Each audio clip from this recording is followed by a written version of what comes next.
Hello, everybody. My name is Lewis Lee, and this is a special night for me because I had the fellas come into town and help me work on my bus. So we're going to get these guys in. They're going to introduce themselves. And first off, I want to thank everybody that came. I mean, these guys came to Youngstown, Ohio, and brought sticks, and they put it down. When I tell you they put it down, they cut my roof off. They lifted it up, welded it, smacked it, and everything else. So we're going to show some pictures. We're going to have the fellas on talking about the build. Met some incredible guys and girls. We had a great time. You know, it was a big weekend. And Lewis, I'll tell you, you get a lot of credit for getting that bus in there the way you did, because I watched that video. That didn't look easy, man. Yeah, I'll tell you what. We tried to go in sideways, but it wouldn't go, so we had to go in straight. Yeah, and it fit. It was perfect. I mean, it seemed to be better the way we got it in. Heidi had the best comment, I think. Everybody was oohing and on and checking, and she says, "Hey, that's what he does. Don't worry. That's what he does for a living." I'm like, I got full confidence in you. I said, if anybody's getting that in there, you are. Yeah, man. It was a good time. Good time. All right, let's get the fellas in. Sure. What's up? There he is, Mr. Longshot. How's it going, Tyler? Longshot. He's the host of the bus. The bus is still at his garage.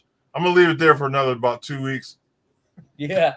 All right, let's get He's hoping I'll finish it. Yeah. Hey, I'm pretty sure if you left it there for another 2 weeks, it'd be cut up with a plasma cutter and scrapped out. Yeah. I'll come back and just be the steering wheel. What? Yeah, right? I thought you came and got it while I was at lunch. What's up, guys? Arco, I think I think if I had to do the traveling time you did, I'd still be sleeping. Yeah, Arco, how many miles did you drive? Oh, it was all right, man. You know, what's 18 hours ain't nothing. Hey, I'll tell you what, though, going through Chicago, I forgot how I drive like in Stockton, California or LA traffic. Going through Chicago is nothing for me. So I'm like bumping into cars and blowing people out of the way. And Heidi's over here like, oh, my God. Yeah. It was awesome. It was great. It was no big deal. It's freaking great. She's over there popping pills, man. She's like, Yeah. It was. It's crooked. What's up, Dave? What's up? Enjoying the weather.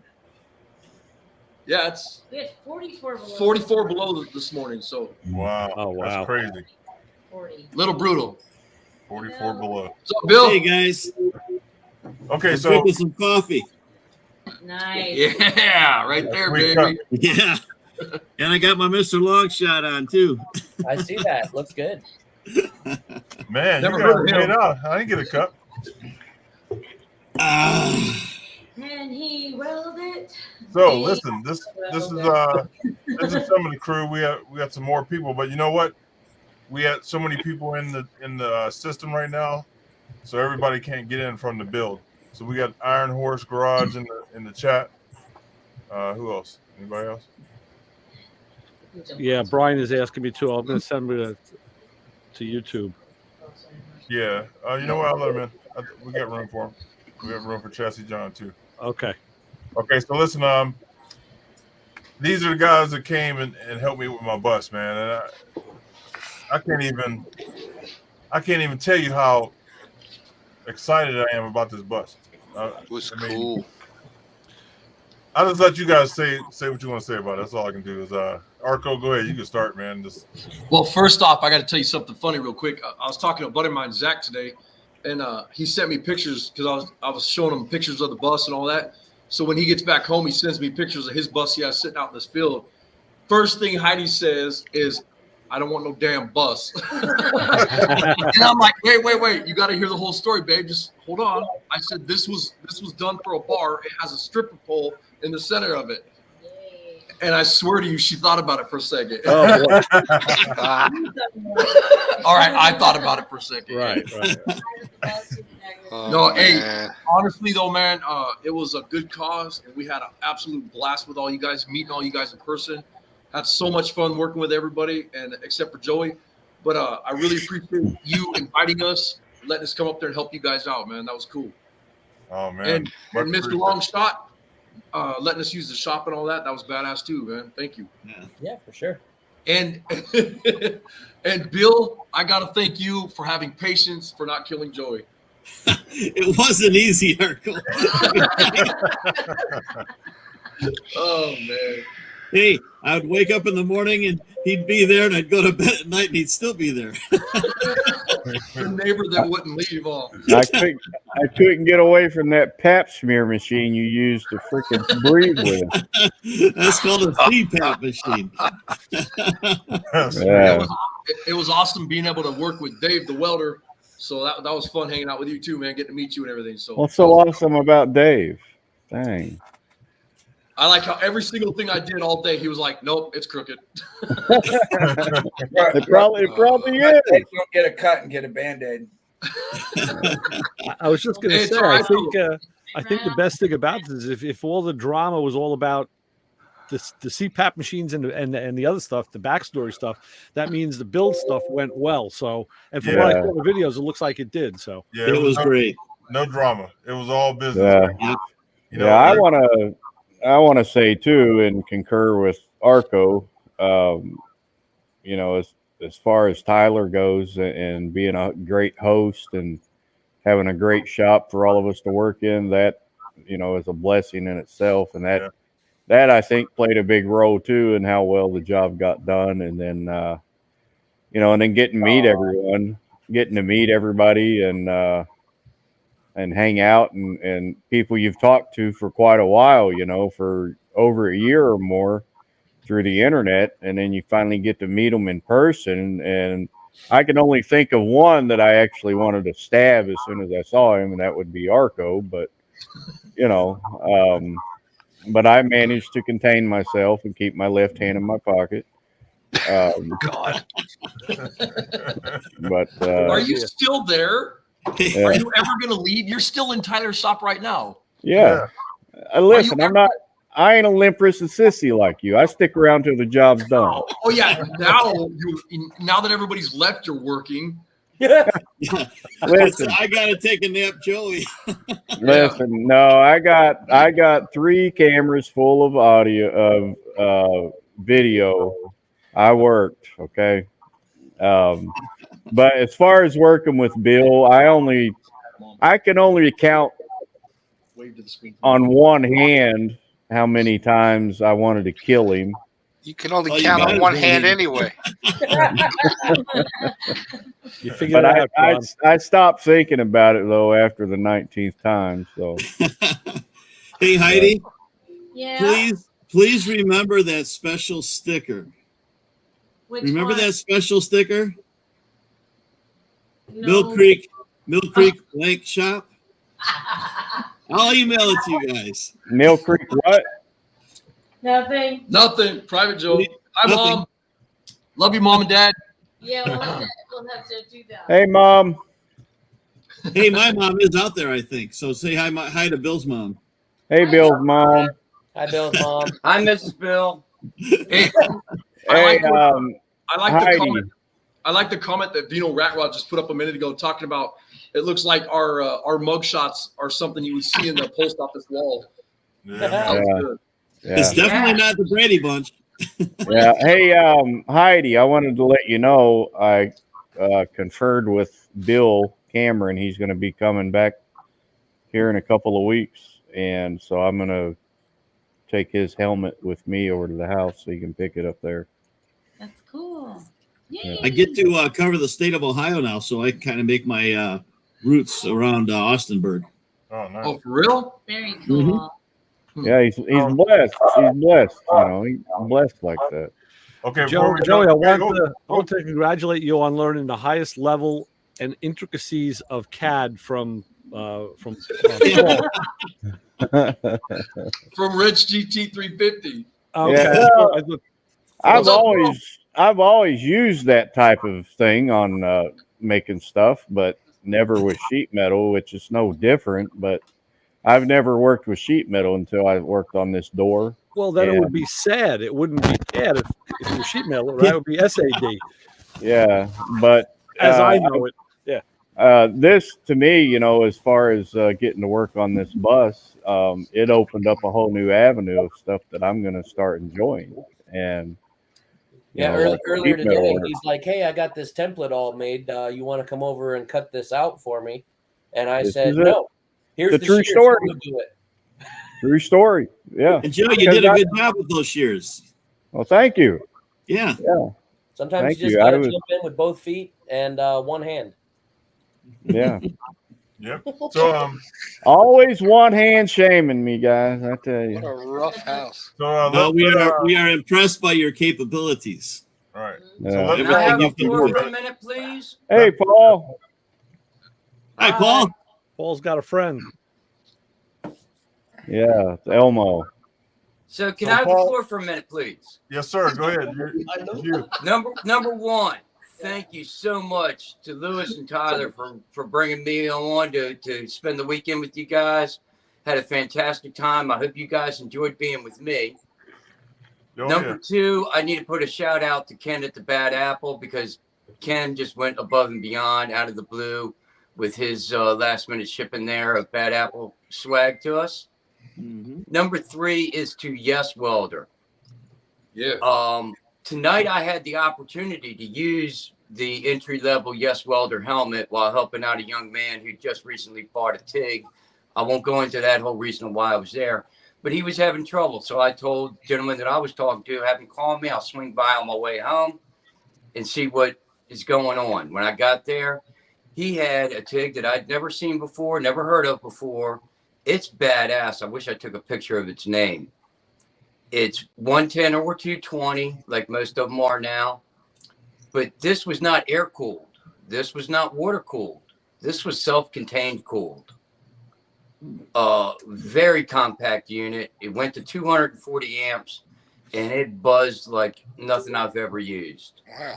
So I want to get a picture of what that was. But he had a Yes Welder's welder helmet there. So I got to try the Yes Welder's welder helmet and boom.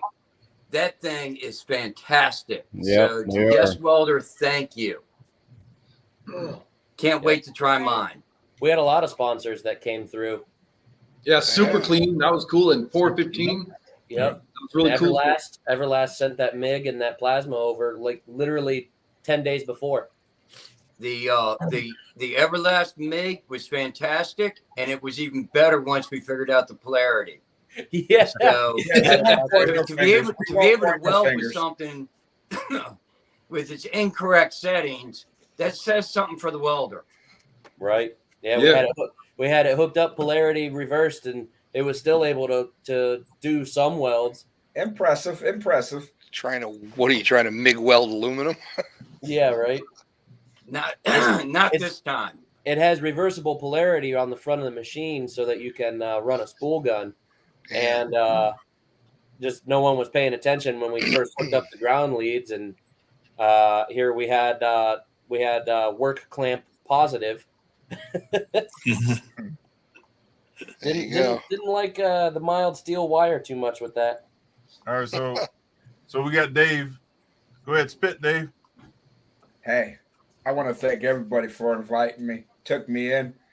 My buddy Paul here said it well. I don't play well with others, but you guys I play with again. Let's do another. Weird. Sounds yeah. good, Dave. Hey, I was amazed when Lewis first introduced you to me and said you're working with Paul. I thought to myself, "Fuck, I don't need a helper. Train wreck. How do I pawn him off on Arco?" But dude, Arco didn't want me it's either. amazing. It was like we'd worked together for 20 years. So Yeah. that just never happens. Never. So thank you. You're a good guy. Hey, Yeah, you know what? You guys work so good together. We can come back next weekend and work on my Cadillac. Hey, Arco. Watch what you say. Hey, Arco, we'll make a caddy like this. So who was the Um, hardest guy? Who's the hardest guy to work with out of the bunch? Joey. Joey. Wow. Resounding. Oh, Unanimous. man. Okay. Got it. Even I say Joey. Well, Hey, I want to say this because no one else has. I enjoyed getting to meet Iron Horse Garage Yeah. Absolutely. They Oh, were yeah. a lot better than I enjoyed meeting Heidi and Arco. Yeah. I know. They're so much nicer than us. They are. We're gonna They get them are. on in a few minutes. They have a heart. They do. I'm trying to find this door, man. Joey worked on my door, my back door, man. He did an incredible job on it. Yeah, looks nice. I'm trying Thank to find you. a picture of it to show you guys. Yeah, kind of very Yeah, nice. Joey, I don't know what happened. We leave, and then you actually did nice work. Gee, Hey, He you know explained to what? me that he does his best work alone, I think. well, that could Must be. be. Milf. Isn't that what you told me? The only work I did when you was here was weld frames together. Yeah, I did all but the hard didn't work. even- I didn't even see you do that. Hey, Lewis. Well, if Lewis, you'd you don't- walk you don't back need a here, picture. You got it live. Oh, do it? yeah, How to do yeah, Mr. Oh, nice. Longshot. that? Oh, Just oh, a he's live doing shot. that. But Okay. Paul, all you had to do was walk back to the fab room. You'd have seen me I working my couldn't butt off. walk back to the fab room. I was busy putting the bus together. All right. Well, see, I couldn't come out front because I was busy back here. I didn't even know the roof was raised till Bill there came back. He says, "You know, they got that roof up." I'm like, "What?" We Wow. don't fuck around. We got it. Am I allowed to say that? I'm sorry. No. We don't channel. No, we don't Phil. mess around. We just We get the don't mess job done. around. Yeah. Hey, Tyler, can you walk around the bus and show the guys the other side? Thanks, bud. Now, Appreciate you. What's going to fill in the bottom of the door there? Where I'm it's, gonna make where a, it's or open? somebody's gonna make another door to open up. Yeah, That'll what's be under going the in bed. there? 1, 2, 3. got Joey's it. so good at making the door frames and the window frames. Let him do it. Yeah, that will be under the bed. Is that the pet door? Yep. Or me when I'm in trouble. Well, Okay. Paul, if it's not done by spring, when he start working on it again, I will build it for him. No, I'm gonna get on it. Do a Tyler slide did, out picnic table right there. Tyler did the front door. He got that all taken care of. We took the front door out and put a platform in, like a floor. Tyler did that today and yesterday. Yeah, You know, you're what gonna. were you saying on the video? You're saying that that was going to be used as like shelves. Yeah, so the steps are going to be shelves, and there's a door that's going over that section of the steps. For what, like canned goods or something? What? Yeah, there's I the don't know yet. Keys? Something probably shoes or boots or Jumper cables. No. his wife. That will be a panel, and then it'll have a window above that, just like a RV. There's inside. So Joey did those window frames, man. Him and Bill were in the back the whole time working on the window frames, man. I appreciate you, and they came out really nice. Yeah, thank you. Why does that one support on that one go across instead of down? That is actually the window frame. Okay, I was wondering why there was no, down to the floor like the Yeah, others. that square in there will be cut out, and a window will be inserted in there. Okay. Yeah. Where'd you steal all that aluminum? Don't pay attention to the advertisements. Yeah. You There's see a couple nothing. billboards. Those are missing not on our I- sponsors. You see nothing. Yeah, I want to say this to the chat. If you peckerheads can do it better, bring your ass over here and do it. There How you go. about that? How about that? Joey, be nice. I can't see the chat. So you got somebody mouthing off in chat. No, Joey's he's been here all day. I got him way past his nap time. So Oh, good. He's cranky. he's cranky. Hey, Iron Horse Garage, if you guys want to come on, just throw a message up and I'll jump off real quick so you guys got some time on here, man.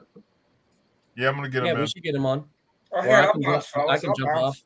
Or we can I'll kick go. Joey off. I'll go Something. over to YouTube. All right. All right, Dave, you going to YouTube? Yeah, I'll go to YouTube. Okay. Later, brother. Later, brother. Hey, Dave. Later, All right, fellas. Dave. Yeah, Dave. Good to Thank see you, Dave. See you tomorrow, Dave. See you tomorrow, Dave. We'll have stickers for you, Dave. Yeah, I do have a sticker for him. Yeah. And then I got NZ Mopar Outlaw Customs will be coming on in a little bit. He's got some stuff to talk about. If you don't mind, about YouTube channels, we want to give you guys a heads up on some stuff that's going on with YouTube right now. So I saw this today. kind of important. Okay. Hey, where's my sticker? I can't even see what it says. What does That's it a hell say? of an L. Mr. Longshot stickers. Yeah. I don't need no Mr. Longshot stickers. Hey, I'm gonna send Tyler? you a Mill Creek one, Paul. Hey, Tyler. Yeah. I wanted to tell you, I didn't get to tell you while I was there, but man, your shop is beautiful. That thing is set up perfect for everything that we did, man. Yeah. Thank you. And you kept Well, it now organized. that we cleaned the whole damn thing. Yeah, I bet it looks really good now.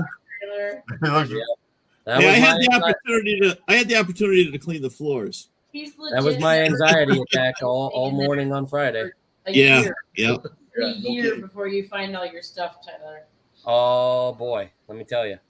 Did you? I'm not even gonna say it. You got to watch the videos. You got to see what some of the stuff we did for you, man. Oh yeah, I've been downloading a lot of Instagram videos and stuff, so that way I can pull highlights and whatnot. Yeah, speaking of videos, Lewis has asked everyone to upload their content to the Google Drive, and we haven't been seeing a lot of action there. I'll try to do that tomorrow. Yeah. Or tonight. Okay. I didn't take any video. I was too busy working. Yeah. Paul was in a mode. I was too busy watching. Yeah. Paul was working and drinking Coca-Cola. Yeah, we got the T-shirt machine rolling, Jim. Don't forget smoking cigarettes occasionally. Occasionally, that's right. Yep. I tell you what, if you work beside Paul in the summer, I guarantee you his sweat smells like Coca-Cola. He had his fair share. Where'd you have your cooler at? Like every time I seen him, he had a new Coke. And I was using the refrigerator in the back room. Yeah, he had a case back there. Yeah, he scoped out my second fridge on the other side of the shop, and he stocked it up. Oh, okay. I'll tell you, we used to hang around with this guy when we were growing up. He drove junk cars. We call it by the name of Pepsi Pete, because he got delivered to the side of his house. That's when Pepsi came in those wooden crates, the six packs, and he would have them stacked 6 foot high. And you didn't see him without a Pepsi, a bottle of Pepsi in his hand, ever. When I left the house in Southern Maryland, I had 4 12-packs with me. When I got back to Maryland, there were 4 left. Wow. So what is that? 24, 48. I had 44 Coca-Colas in 4 days. Well, that's not bad.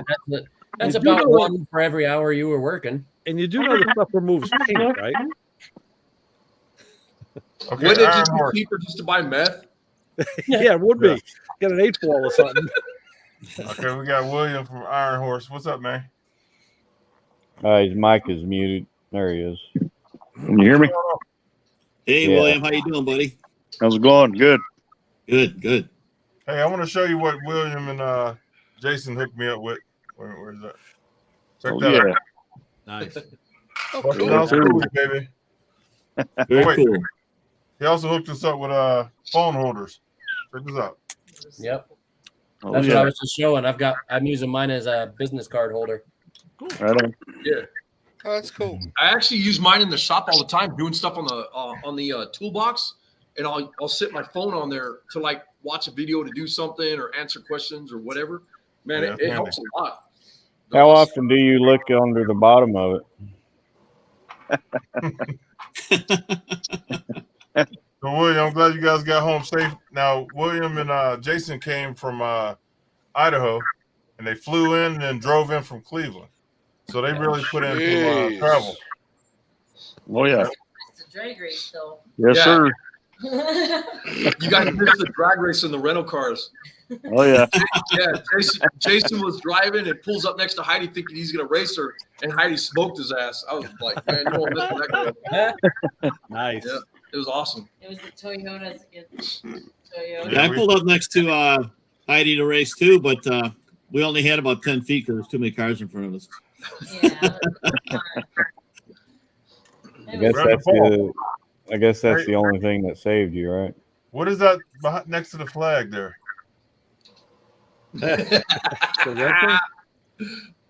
Elmo. Oh my goodness! That's not my Elmo. I don't know. My Elmo don't have legs. You don't know what happened to your elbow. He is the Lieutenant Dan edition of Elmo.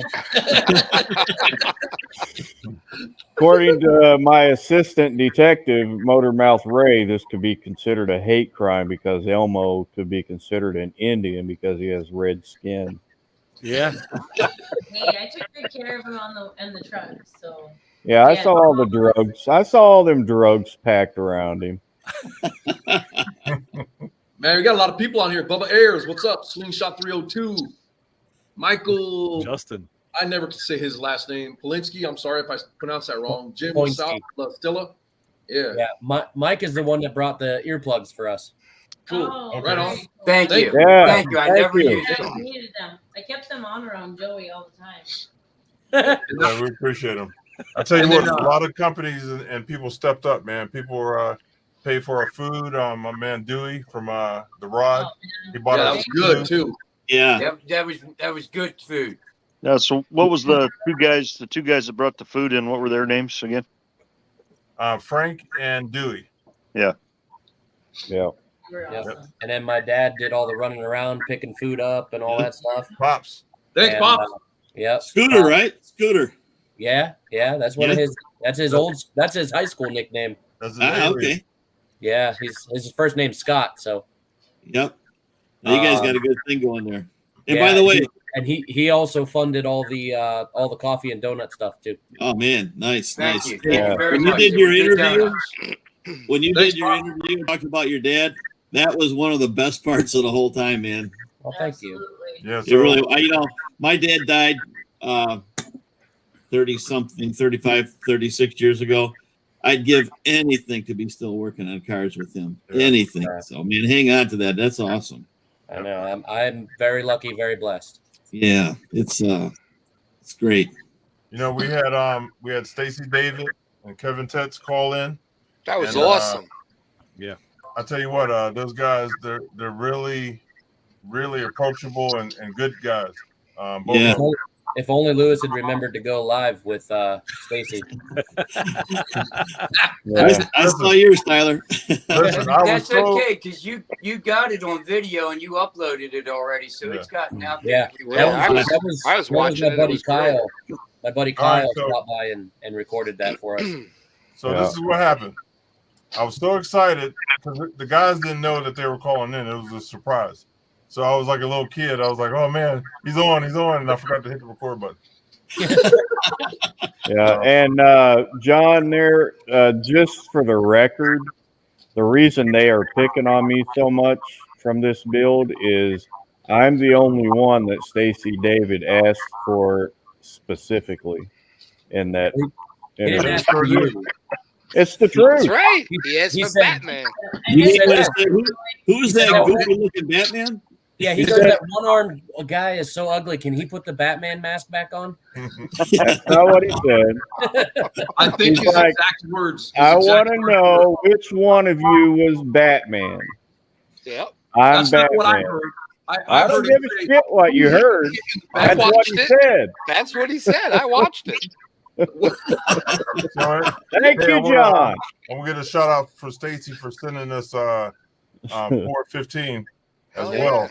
Yeah, that was nice. That was very Thanks, nice. Pops. yeah, Stacy was great because he interviewed you guys. yeah. Yeah. He asked the questions, and that's the good thing about Stacy. Yeah, He's been in the business long enough. Stacy knows. yeah, he Yeah. was very Look, interested. in Ray, the show. he knows. Ray knows how to grab you and pull that info out of you. Stacy's the same thing. You know. You know, He's I'll, been I'll doing tell it a you, long I'll tell all time. you He's guys the great. secret.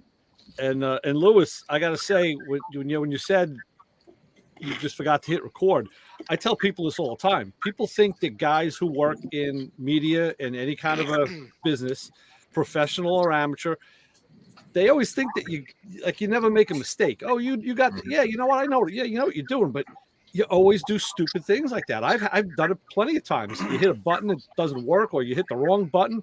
Yeah. Oh yeah, But to John's point, the key to being a good interviewer is being a good listener. Just listen to people first, and you take those mental notes, and you usually pick out little berries, little things that don't get talked about too often, and then you drop them in as talking points, and you'll surprise people and say, "Wow, how'd you know that?" Well, you told me, man, and they don't even know they said it. So that's the key. Just be a good listener. Yeah. But John, listen, man, take it from me. I do the exact same thing these guys do with one hand. They have to cheat and use two. There you That's go. true. But we do it 4 times as fast. So how does that math work out? It's like this. My work is always better because it takes longer and more naps. I'm thinking. I'm thinking when he's saying he can do everything we can do. I think he was referring to the putting the toilet paper on the roll video. Oh yeah. He had to figure that out a long time ago. Yeah, John probably didn't see that. So you don't Lewis, watch my now channel. that we've gotten the bus to this point, what's your next step going to be? I assume you're going to be ready to be moving it out of Tyler's shop, and then what are you going to be doing? Well, next month when I go get it from Tyler's shop, then okay, my next step this spring. Yeah, my next step is I'm gonna try to get it out of there tomorrow night, so I can get it home. I want to get it home where I feel comfortable, where I can go inside with the heater, and I'm gonna work on the floor, get the insulation in, subfloor, and then just work my way up. Okay. Start framing out. Once you get a floor, you can figure out your floor plan. I just saw Scott Long. He commented on the Facebook one, and I really enjoyed getting to know him. He seems like a great guy. Yep. It was funny when we were back there loading your tools in the truck, and I asked Pops Scott. I said, "So you're running Joey back to the hotel room, right?" And he goes, "Yeah." He's probably worried about Joey lighting his food on fire again. He didn't tell me that he took you back to the hotel and then home. He didn't take me to the hotel. Oh, okay. You talking about Pops, right? Yeah. He took him home. Yeah. He gave me a ride home, not to the hotel. I couldn't believe he lit his food on fire, though. I gave Joey a ride to the hotel. I think that girl that was checking you in, she thought we were both absolutely crazy. I think it was just from being slapped tired, I think it was. She just thought you were a homosexual because you were talking weird. So Ray, this is what I'm dealing with the whole weekend. Yeah. Man, you guys are rough. It's hard to get a group of guys together and no arguments, everybody was learning and teaching. You know what I mean? Yeah. The whole weekend it was just a blessed weekend. And the crazy part was none of us had experience doing this project. Right. And that was pretty much the source of any hangups. Was we had a whole bunch of guys who knew what they were doing, just not what to do. Yeah. But thank you, Arco, for taking the lead and telling us what to do. Arco. Hey, listen, Arco is great. He's great, and he'll tell you himself. Go ahead, tell him, Marco. Hey, what I wanted to say, Lewis, what I wanted to say is it really touched me when. First off, thank you, Bill, for saying prayer for everybody. That was really cool. That was nice. And then Lewis really touched me when he was saying, you know who your friends are when you got a bunch of friends all over the world that come to help you out in one spot. And, it's one thing when somebody says, hey, I'll be there, but it's another thing when they show up. Yeah. That's cool. That's kick ass. And you guys are all of our friends, family, and brothers, man. And it was a blast. And your ladies, getting to meet your ladies and everything. It was, your whole family. And we had a blast working with Junior, with Lewis. He was awesome. Yeah. Yeah. And he was down to do anything. Just hand him a tool and he would go. And I can't wait to show you guys the pictures that Heidi took. She was flipping through them right before the show, and man, she got some killer pictures. To be honest, a couple of them got me a little teared up. I'm dead serious. You guys will like them. There's some cool ones. Must not have been Pictures of me you're talking about, the guy you all choked up. It wasn't pictures of me, I can tell you that. You know, she got some good ones of you. You were sleeping. Again? Listen, all right, okay, since you guys are going to keep bringing that crap up, Thursday night, I go to bed, and then I hear a pap smear machine come on. And I look over, and there's a guy like triple the age of me with a mask on his face. I couldn't go over with a pillow. I couldn't go over there.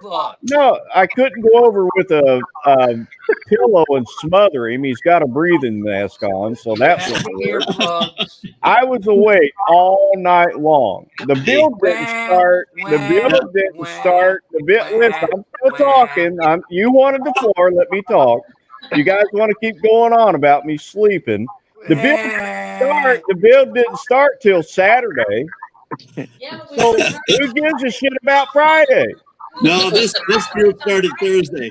And by the way, who is older here between the two of us? Yeah, right? You. Hey, Bill, what is there anything that talks about what kind of repercussions there are for calling a preacher a homosexual? That's what I want to know. Yeah. I'll deal with God. I'll talk to God about that tonight. See what he wants to do. I leave it up to him. Because if it was left up to me, there'd be a big problem. Thank you, William. I appreciate you bringing that up. All joking aside, I absolutely love Bill to death. He is one of the best friends I got. And I basically was so exhausted because I couldn't sleep over that machine. And it's no fault of his. It's no fault of his. I mean, you can't help it. He's old. Well, hey, I would have woke up dead without it, you know? I wanted to unplug it and put vice grips on the hose, but, you know. I didn't have any vice grips. I have to say, Joe, to your credit, I am a big fan and proponent of the afternoon nap. I take them myself almost every day. Thank you, Paul. From noon until 6 at night. but then again, I am older than you, so I guess I have an excuse. Hi, Heidi, I need you to forward me a picture that the baked naked picture. Okay. Yeah. Please, I need as many of those baked naked pictures as you have. I got a few. She's got some good ones with you wearing the Bad Apple shirt too. Get those to me as well, because I'll get those to Ken. Those are nice shirts, man. Bad Apple. But I tried to go online. For some reason, I can't get on their website. Yeah, Paul, when I get back to my shop, I'm going to actually be doing a shout-out video for Bad Apple. Hey, Lewis, we have a little bit of a hard time finding those guys, too, but I think you have to type in Bad Apple Apparel Company is how we ended up finding them. Okay, Yeah. Apparel company. Okay. The easiest way, well, I mean, I got Ken's direct number on my phone, but the easiest way for me before I had his number was to go to his Facebook page, go to the Bad Apple Orchard Facebook page, and that's got the link to the Bad Apple's apparel store. Yeah, I got to buy my wife a shirt because she was mad that she didn't get one. I will text you Ken's information, and then you can get straight with Ken, and you and Ken can work something out for the future as well. Okay, cool. It's on the website's on the business card. Yeah, no, but it's hard. For some reason, it wouldn't come up. Who left chat or the live? Who left? You did. Arco. Oh, there he is. No, Arco's there. Arco's there. Yeah, I'm between two numbskulls. Don't talk about Lewis and Paul like that. I'm talking about Bill and your man. Thank you, Heidi. Thanks, Heidi, for sticking up for us. Hey, Lewis. I just typed it in and it came right up, so it must be your ghetto internet strikes again. Hey, show off. Yeah, hey, I'd like to thank Heidi too. Heidi, she came with Arco and really, she really kept us in line. I don't know that. She kept Arco in line. Yeah. That's what I'm saying. I thank her a lot. Can you just imagine what Arco and I would be like together if there was no supervision? Oh my gosh, we'd be in prison. Yeah. I got some good pictures of Paul and Arco together too. Nice, really nice ones. You know, I have to give it up to Arco, man. He really knows his stuff with metal, and you know, I appreciate it, man. I learned a lot just watching you. Man, we had so much fun together. That was a blast hanging out with everybody. I wish we'd all had a chance to play with the plenishing hammer for a minute, but we had nothing really to use the plenishing hammer on. Yeah, we ran out of time though, man. We had to get going. Yeah. That Hey, weekend flew by. Hey, Glenn, if you can hear me, are you going to come on the show right now? Somebody has to bounce out. Well, I can hop off if he's back. No, you stay because I you're can part sit. of him. I can sit in the background. Okay. You might have to jump on YouTube. Can you jump Is on he in the back in the waiting room or whatever the hell you call it? See, I think I can only have so many people in the waiting room. Yeah. I don't know. John, try to go in the waiting room and see if we can get him in. There's only you can have 12 people logged in on the StreamYard and then 10 on screen. So you have 9 on screen now, so you should be able to bring somebody in. Right. So the 10th one on screen is was Jim. Okay. Yeah. So now we dropped him because you're still you forgot to log out here, so I'm actually logged in as you. I've got all the doohickeys, all the power. Oh. Don't be pressing no buttons. What's this button do? Good. Tyler's running the after show tonight. Hey, Heidi. There you go. That's fine. Hi. Hi, Heidi. Oh, is she measuring your bra strap there, Arco?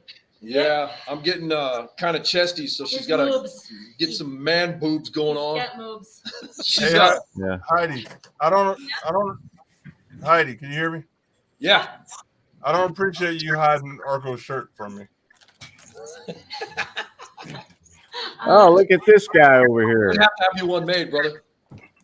Hey, what? Hey, we never had our freaking Oreos when we were there. Well, Terry didn't show up, so I didn't even think of it. But yeah, I got them all stacked up there. So now I'm going to get all Arco's Oreos. I'll be right back. I got to get some Oreos. So now you have like 40 cases of Oreos there for yourself. That ain't right, man. Yeah, you kept all of yours up. Hey, is NZ Mopar out there? Yeah, here he comes. He's coming in. Awesome. Glenn, how you doing? Hey, Glenn. Okay. We can't hear you. On Glenn. We can't hear you. Where is Glenn that it's light out? Yeah, that's all. New Zealand. Oh, okay. That's makes what sense. NZ stands for. Oh, got it. Still can't hear you, Glenn. Yeah, weird. His voice has got to go all the way around the world. Yeah. And don't ask him what the lottery numbers are. Tell him you can't hear him. Give me the cookies. Okay. I'm getting mugged for my cookies. Just talk about that YouTube channel again. Oh, okay. So he disappeared. Yeah, he'll probably wait. He's almost home. He's 5 minutes from the house. Shut up, Marco. He'll probably Shut up. He'll probably hop on at the house or whatever. So hold on a second. Oh, he's in his car. Okay. Nothing. Can't hear you, Glenn, but I think it's dangerous to drive and do a video at the same time. I do it all the time. It's New Zealand. There's only 11 other people to run into. That's true. Hey, I thought that island was small, but it's huge, man. I can't believe all the people on that island. It's big. That's where they filmed like every fantasy movie there ever. It's either there or Hawaii they film them in. You know, all the Lord of the Rings movies and all that stuff. And the world's fastest Indian movie that Glenn was in. Right, Yep. right. Wait, they filmed it in New Zealand? Yeah. Some of that was New Zealand. Some It's of that was the United States. I was It gonna was say, I in thought they filmed it at the salt Inbin flats. Cargo. How do you say that town? Inbin Cargo or something? And I can't ever get it right. And Glenn's in the movie, so Nice. that's actually the town that he lives in. All right, I'm back. Did you get an Oreo? Yep, I robbed the Cookie Monster. Oh, and Man, milk. you guys ain't right with your damn Oreos. Hey, Arco, watch this. Watch this, Arco. Elmo. Elmo, not Cookie Monster. It's Elmo. Yeah. I'll have Hey, Cookie Monster next week. Arco, tell us what happened to Elmo. What he come up missing? Somebody stole him, I guess. And the last I heard, he was somewhere headed to California. Wasn't just somebody. I saw the video on YouTube, dummy. Yeah, but I mean, it might have been your eyes playing tricks on you because the last I heard, he was in California. He's with some crazy guy in California, and you're gonna see what happens to him next. So Yeah, well, I saved. I downloaded that video. It's not trickery. Matter of fact, I can prove from that video that you guys had him gagged to where he couldn't yell for help. Because if you watch the video, Heidi's index finger is down his freaking throat. Hey, Marco, next time gag the other guy. You know what I'm talking about, right? So, I just got off the phone this afternoon with true crime documentaries, and they want to cover the Elmo napping. Elmo doesn't nap. Joey does.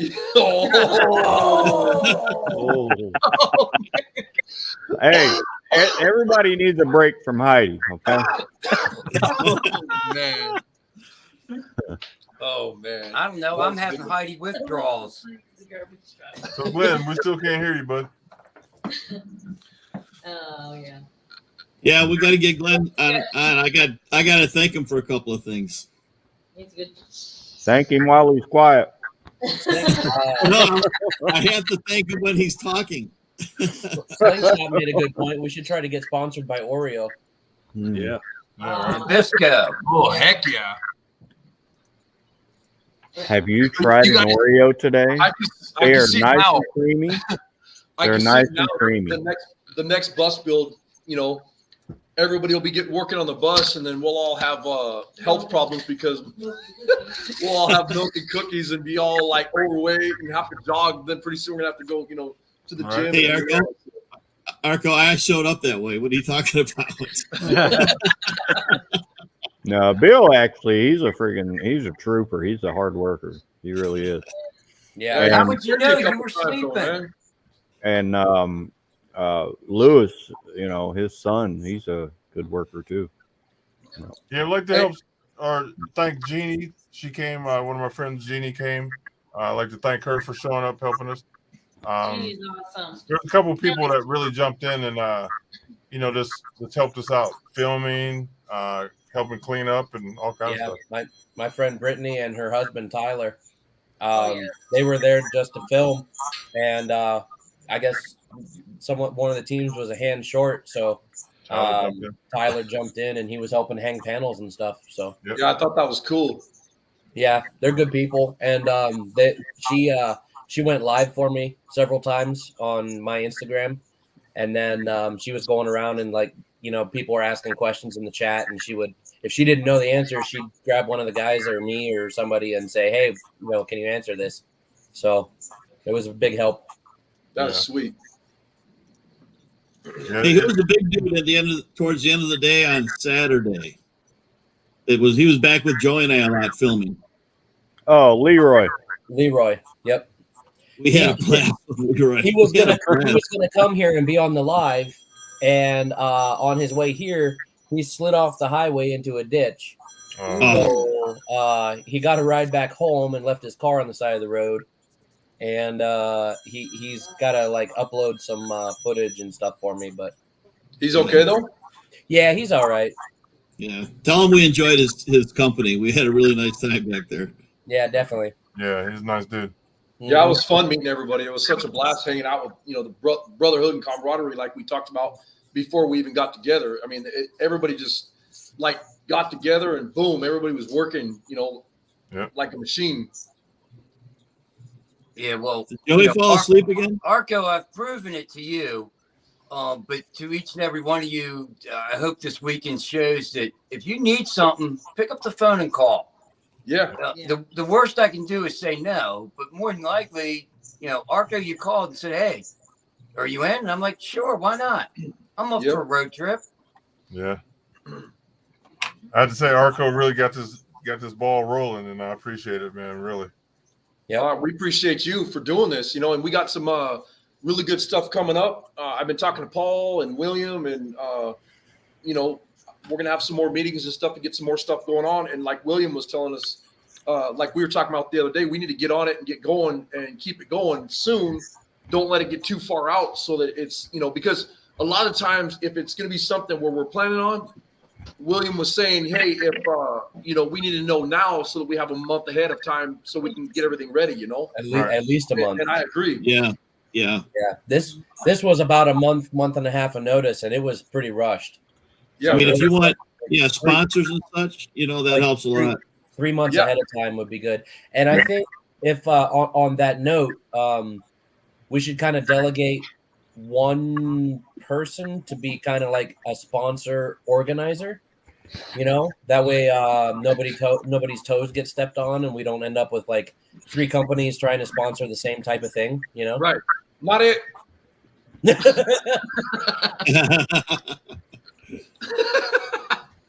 William says he'll do it.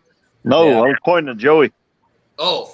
Looks like Hollywood. Did he fall asleep? He fell asleep again, yeah. No, I'm saying I'm not it. Does that mean I have to do it? I mean, I don't mind doing it. It's not that. No, I don't. Too bad. I don't mind. I loved helping Lewis out, and I learned some ropes on doing this sponsorship stuff.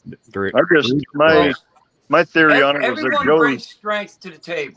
Every one of us brings some strength to the table. Yep. Joey, you pounded down on Eastwood to the point where you finally got the letter saying, "Sorry, we can't help you. It was too short notice. Hit us up next time." Yeah. I say this is your strong point. Yeah. You take the lead on coordinating the sponsorship so that we don't have 2 welders going head to head. Yeah.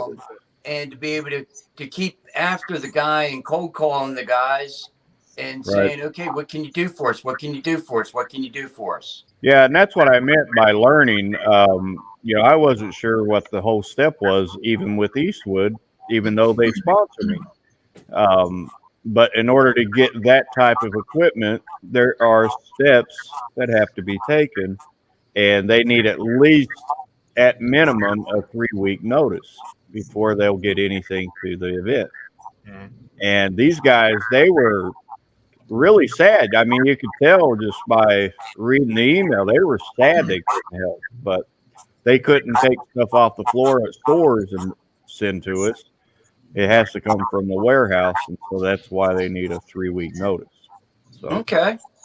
I'm not sure it's not a bad idea to just start getting sponsors now and explaining to them that we're going to have more events coming up real soon, Unfortunately, Yeah, good point. just want to know what you're doing, when you're doing it, how you're doing I it. figured that Joey could talk to all the sponsors and stuff like that, and then he loves talking so much, and then if he got tired out talking to all the sponsors, that would be less talking that he would do with us, and kind of kill 2 birds with 1 stone. You know what I mean? We can't be friends anymore. I'm gonna delete all videos of you that I have. I'm gonna delete all pictures I have of you. What's up, Terry, man? Good to see you, buddy. How's your mom? How's your mom doing? She's doing good. Thank you very much, fellas. Thank you very much. Excellent. Doing good. She kicked me out the house today, so she's feeling good. Feeling good. Huh? She said, "Get your own place." Yeah. You guys are looking good, fellas. I again thank you for. I got the box. I wanted to call each and every one of you guys. I thank you guys for the gift and everything like that. It meant a lot. And like what's called like I said, we met and you guys are there for me. And some of you have yet to meet. And I really appreciate it. Really appreciate it. Yeah. I wanted to overnight it so it'd be there on Saturday for you, but I got to the place and they said, "Oh, it's $100 and something dollars." I don't know if I like Terry that much. I don't even like you that much. But this is what it's all about, man. This is what and every time I go on an interview or either talk to people, I'm like, if people just, like treat each other like they treat their cars and like how they love cars. I mean, cars are what I think is going to bring everyone together. I really feel that. And it's just a beautiful thing. Like I said, like Iron Horse, I have yet to meet him, No Class. I have yet to meet him, even Arco. We've been kicking it since that last thing that Mike Liner did. And we're like brothers, and I feel the same way about each and every one of you guys. And I really appreciated all the well wishes that y'all guys sent me, like through here and on the email and in text. I really appreciate it. Thank you very much, fellas. Yeah. No worries, man. Family. What about me? You want to meet me? I already feel as I know you, Joey, man. Come on. Name's no, Joey. Anyone who could put a Batman hat, cape on, or a hat and look good. You kind of rocking it, man. Yeah. Well, he does look better with it on, Terry. Better than his regular face. And as always, my man Ray up in the house. What's going on, Ray? Terry, good to see you always, as always. As always. Okay, Bill. You will be back at my house, Bill. Be careful. I got a lot of woods and a whole lot of shovels. I have a question to shout out to everybody, especially you LS guys. LS is not my thing, but I'll throw it out to the LS guys too. Sort of a top secret build that I can let you all in on in private. I can't let it out in we public. are live. We're not going to talk about the top secret build. But if somebody could donate up an engine and transmission combination, preferably small block Chevrolet, please get with me and I'll discuss it all with you all in private. It could be a really good situation with somebody. Small block Chevy. Small block Chevy engine and trans. When you talk about it could go LS, but that would have to be approved.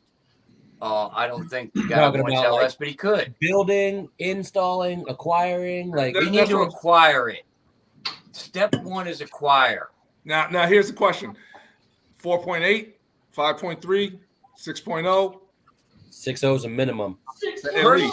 Personally, I don't care. But to this gentleman, the bigger the better. 454 LSX. Okay. You want to do that to him?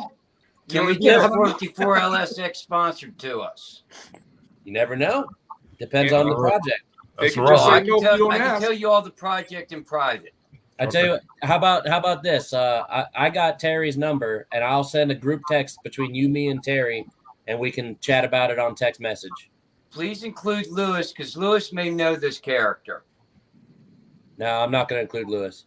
Please include Lewis, or I don't speak. Yeah, that's fine. This gentleman is a character that Lewis could know. Wow. Hey, Paul, Slingshot 302 in the comments just said, how can we get a hold of Paul? How can you get a hold of No Class? No pass. Who wants to know Arco? Slingshot 302 on the comments. Justin. That's Justin. Does he owe you money? They caught you. He's from the Hot Rod Gas shop up in. You can message him my phone Michigan. number. All right. You can message him my phone number. I'm not sure if I have his number though. That's the thing. So, somebody got his number on here? I have his number, but I don't have your number. So I can't. I got Arco's number, so I number. can give it to you, Ray, and I got your number. Well, I was There gonna you say, go. Arco, There you go. So I have Terry's number and Lewis's number. I'll send it to you, Ray. I don't have Iron Horse's number, but I got Joey's number. Everybody in the chat has my number because I put my number in the chat many times. So we all got his number. I got Paul blocked, so I don't give a shit. You block everybody, Joey. Whose number you got, Bill?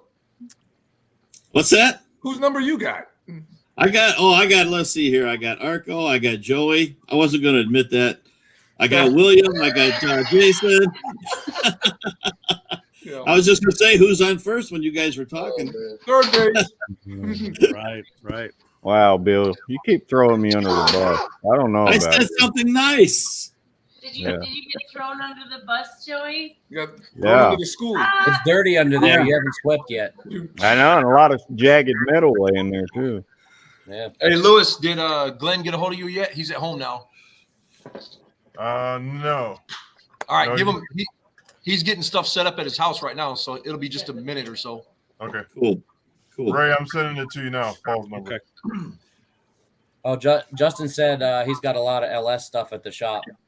All right, so Orko, I'm sending you Justin's number as soon as I get your number. Sounds good. What kind of power are you looking to make? All with of that it. LS. All of it. We need the vehicle to be streetable. Well, define streetable. Streetable under my terms is I'm in the mid-Atlantic, and if I want to eat lobster dinner, I tell my wife in the morning we're going to Maine. Okay. So you want a Toyota engine? Summer daily driver is 900 horsepower to the wheel. I mean, But we also need this gentleman to not be in jail or wreck the car. But I gotta say this, you guys. Issue. Paul's the type of guy where when he gets up in the morning, he's like, let's go get a cup of coffee. And him and his wife will jump in the car and say, we'll just roll over to Kansas and get some coffee. I am not even joking. Barbecue is in Kansas. When we were we went to South Carolina to work, and I called him and I'm like, hey, you down for this thing in South Carolina? You want to go? And he goes, well, yeah. And I'm like, I think it's a ways away from you. And he looks and he's like, oh, it's only like 11 hours. I'll be there in the morning. I was like, cool. And and then so I call him and I'm like, what are you up to? And he's like, oh, I'm driving. I'm like, oh, like there already? And he goes, yeah, right now. I'm headed there. I was like, okay. Yep.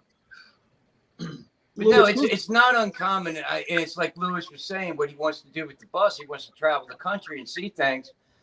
I built the Model A to drive. I get in and I drive. It is not uncommon. What you drive here, though.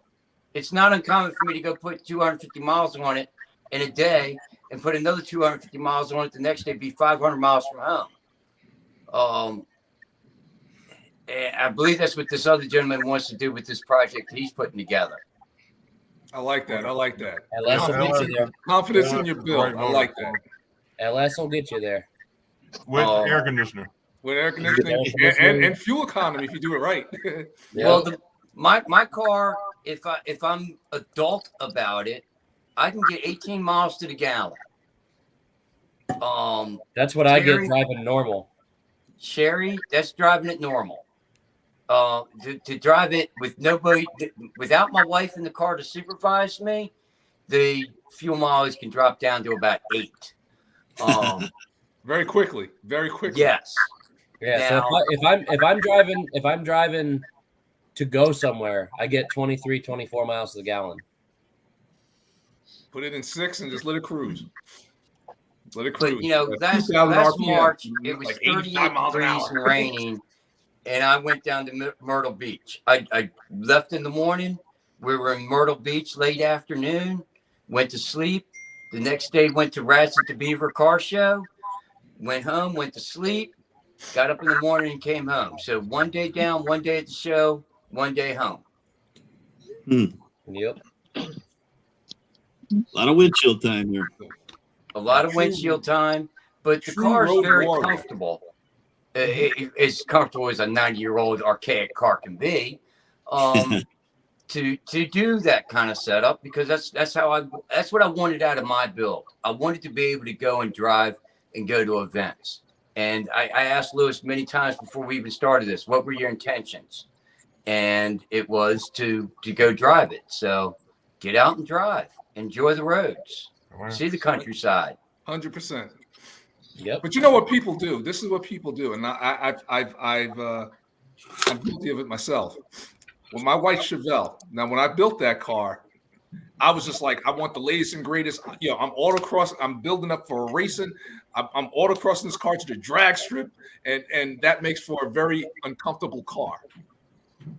So what I'm doing now is I'm going back, redoing the car with different suspension, different control arms, rubber bushings. I'm going rubber because you want to make it comfortable. I want to be able to drive the car with my kid in the car and my wife in the car.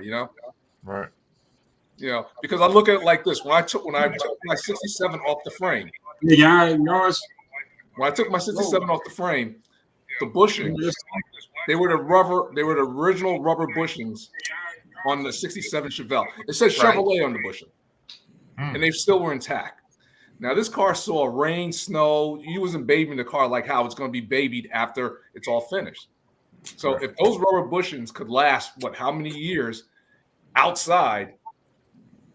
I think Polly is. I mean, if you're racing the car, There's a lot to be said about the guys that were paid $100,000 in the '60s that did the engineering on this stuff. Mhm. The cars were built to last and built to be maintained back then, and the components they used worked.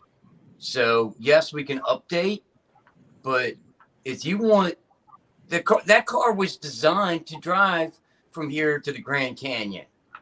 Hey, Bill, don't do your drugs on live stream. Hey, this is all legit. Crackhead.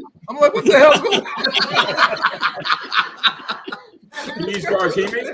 Let me tell you, Lewis, you spent as much time with Joey for a whole weekend as I did.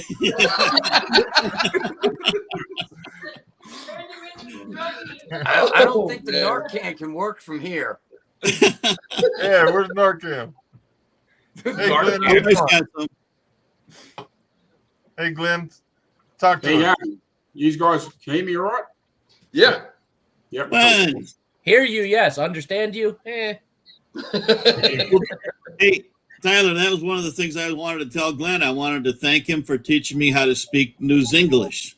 Oh, yeah. Yeah. I'm slowly getting it. Slowly getting it. What's going on, Glenn, man? How you doing? We talked one time or two. Yeah, occasionally. Yeah. How you doing? Yeah. Yeah, good. Terry? Yeah. Hey, so I was talking to Glenn earlier, and we were talking about some stuff that's going on YouTube right now, and he kind of knows more of it, what's going on. And I was going to have him kind of throw it out there so everybody's got a heads up on the channel, and everybody with the YouTube channels on here has a heads up. So go ahead, brother.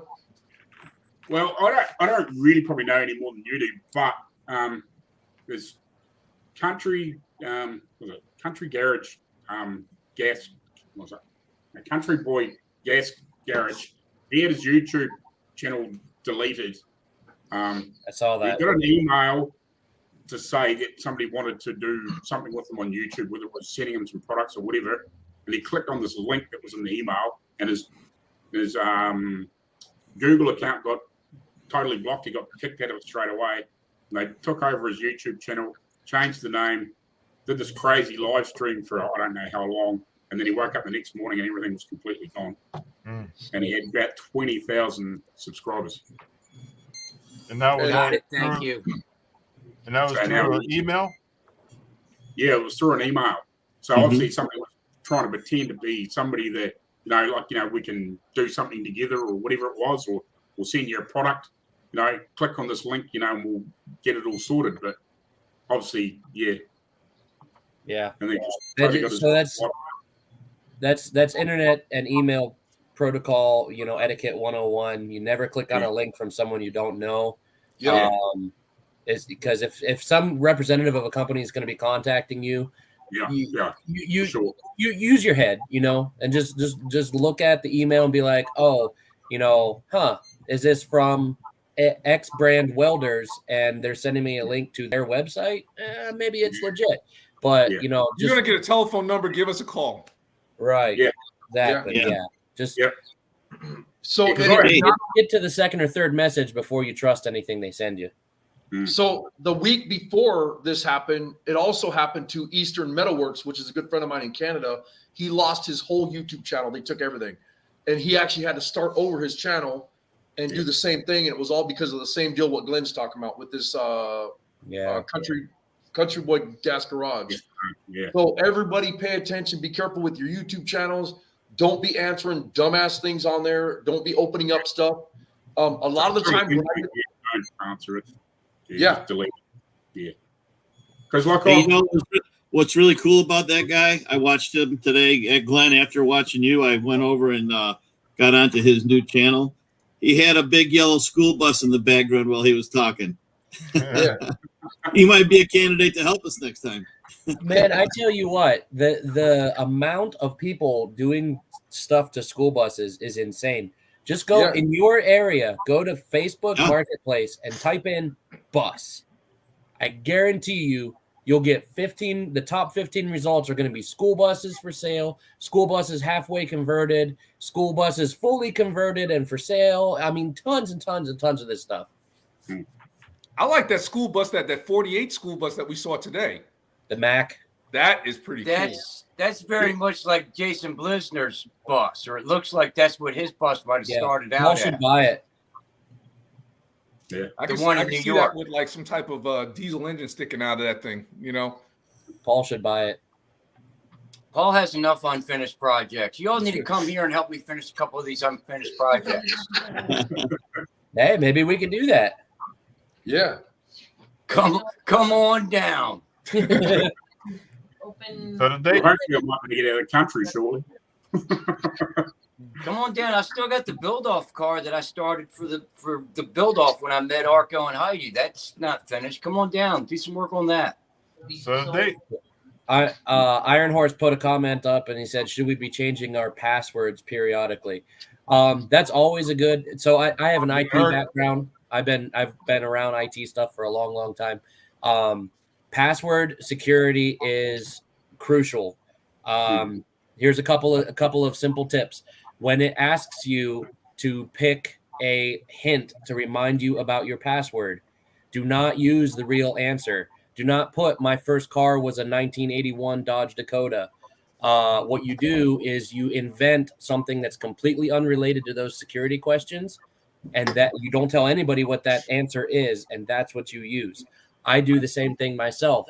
So it doesn't matter on my bank, on Facebook, wherever, when it comes up and said, if I have to reset my password, it says, what's your mother's maiden name?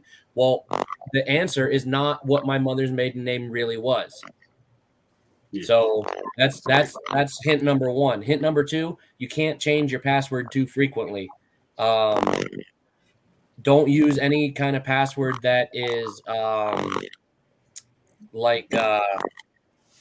personal to you, so don't use your name, don't use your address, don't use your whatever you use for your email name, whatever.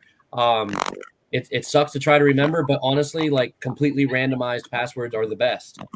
So those are a couple of just real simple password security tips. That make it a random password, write it down somewhere, put it in your house somewhere like that. You use it like 3 or 4 times and you'll remember it. Yeah. But wow, I didn't know they were going like that. And this guy couldn't get his information back. It was gone. That was it. You can't get anything back. No, and that's same with Justin on Eastern Metalworks. Same thing.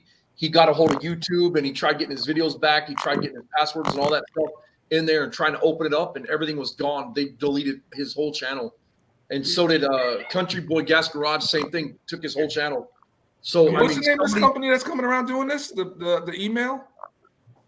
Well, I'm not 100% sure where it's from.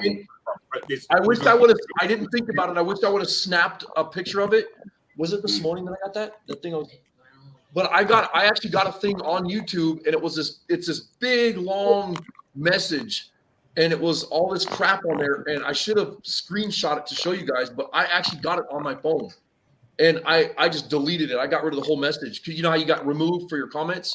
I removed that comment, and I wish I could find it to show you guys, man. So Arco, you got it on your phone? Yeah. Yep.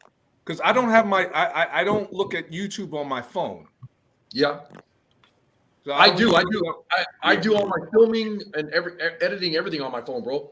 So I don't do anything on a computer. Yeah, we gotta watch out for that.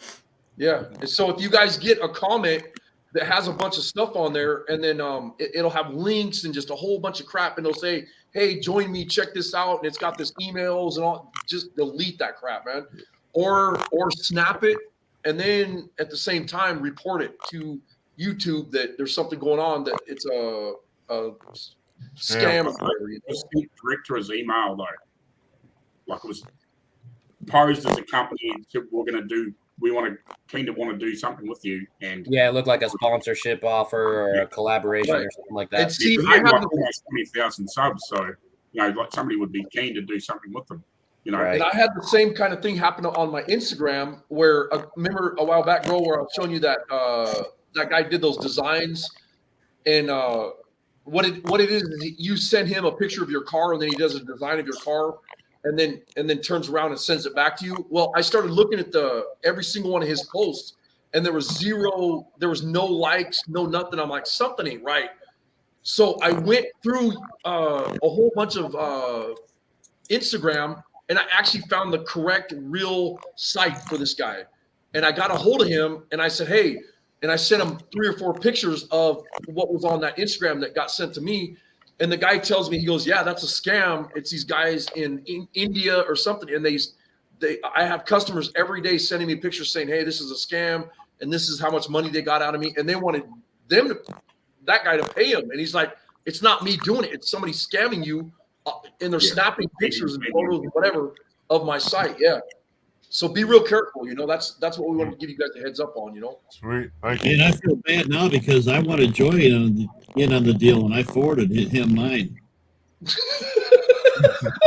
So we can get rid of his YouTube channel, huh? Well, Bill, unfortunately, I'm smarter than you.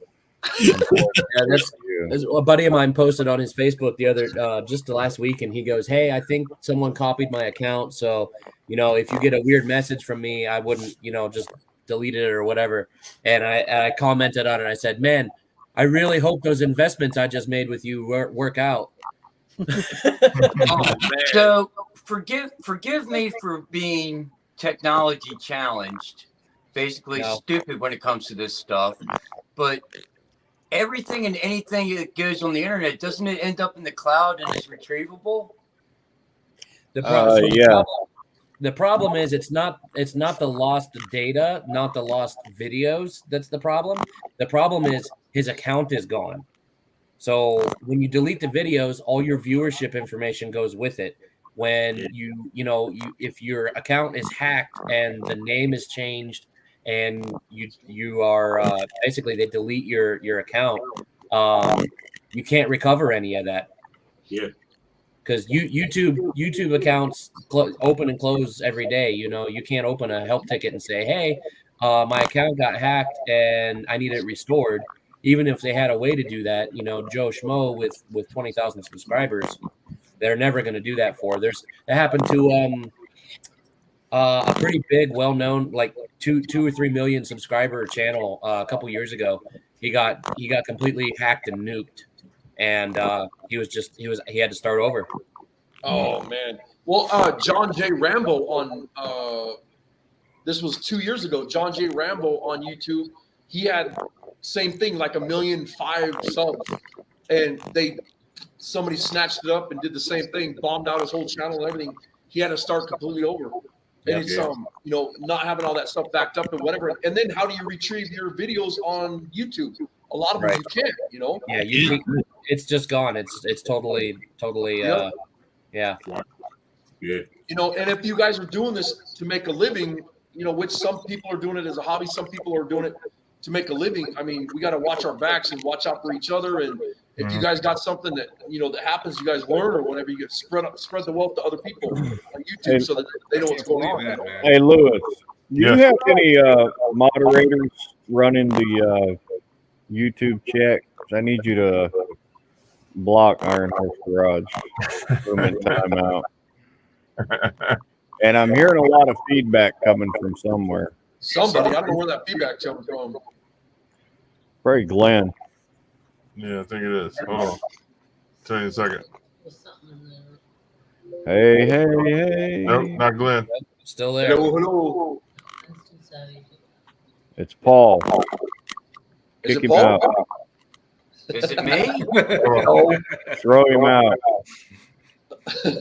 Yeah. Paul. Is it Paul? You got your YouTube on? It's probably Bill then. Block him. Oh, no, I mean Bill. It's Bill. I was going to say, I don't think it's me. There's nothing else going on. I don't have mine. It's It Bill. is. Bill. Yep. No, I still hear it. No, I just cut it back on. Wait. Oh, that's why. Yeah. Watch us not doing it now. See? Yeah. Yeah, he's got Bill's microphone muted and it's not doing it right now. Yeah. But then now it is. It's Bill. Hey, it's not nice to point. Oh, it's pointing at me. It was I still hear you. It was you. Is it doing us? Yeah. He's got Yeah. Well, hey guys, I got to jump ship, but man, I really appreciate everybody here. You're all like family to me, so send me money 'cause I'm broke. Send me some money. I'm broke. Lewis, thanks again for everything.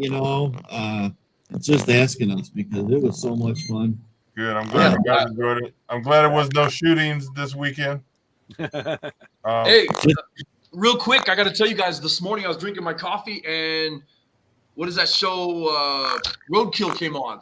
And they were at a shop in Youngstown, Ohio. Oh, yeah? Yeah. Oh, wow. Wow. They didn't even say hi. Yeah, right? Cotton, what's up? Now listen, you're gonna see or hear Youngstown now all the time. All the time, yeah. Never heard of it in my life, and now I'm going to hear it all the time. So, Yep. exactly. Yeah, I want to give a shout out to Heidi and Arco for hooking all of us up with Yes Welder and getting us some helmets for welding. That was really nice. Thank you to Yes Welder. Thank you to Arco and Heidi. And Wish I could get you out of Man, here. we had a blast. I want to get one over to Glenn over in New Zealand, but there's nobody over that way, Yeah. We're just sharing the wealth of the sponsorships that I get lucky enough to get. Yeah, we appreciate it, bro. I'm kind of a sponsorship nut job now.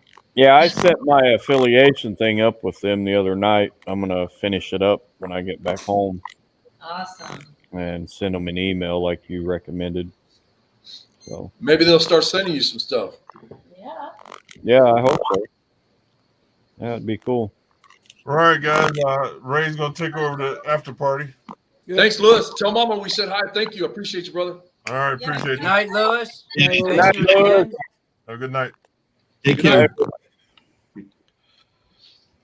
Michael Poinski, Steel City Auto Sales, Mahoning Avenue, Austintown.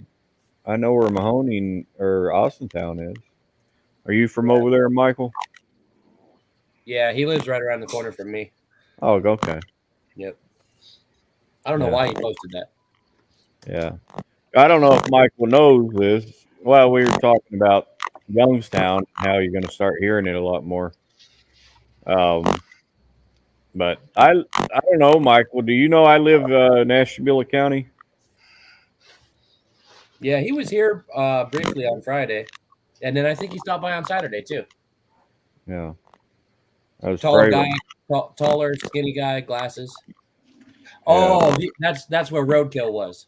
That's what he said. Oh, okay. They bought a Chevy Monza there. Yeah, that's the episode I was watching, bro. Yep. So the Monza came out of Ohio. Yep. Is that still on that? You talking about Roadkill Customs? Roadkill, the TV show. Yeah. Yeah. It's got that. What's those two guys' names? Finnegan and Freiberg. Freiberg. Yep. Freiberger. Yeah. So they were in Youngstown and didn't even say hello. Yep. Yeah, they missed Wow. you, Joey. Well, they were They were probably looking for there. you in Austinburg. They were probably there 6 months ago. Yeah. I was gonna say, I think that episode's pretty old. Yeah. So Yeah, I think it was too. I think they bought that Monza pre-COVID. I think.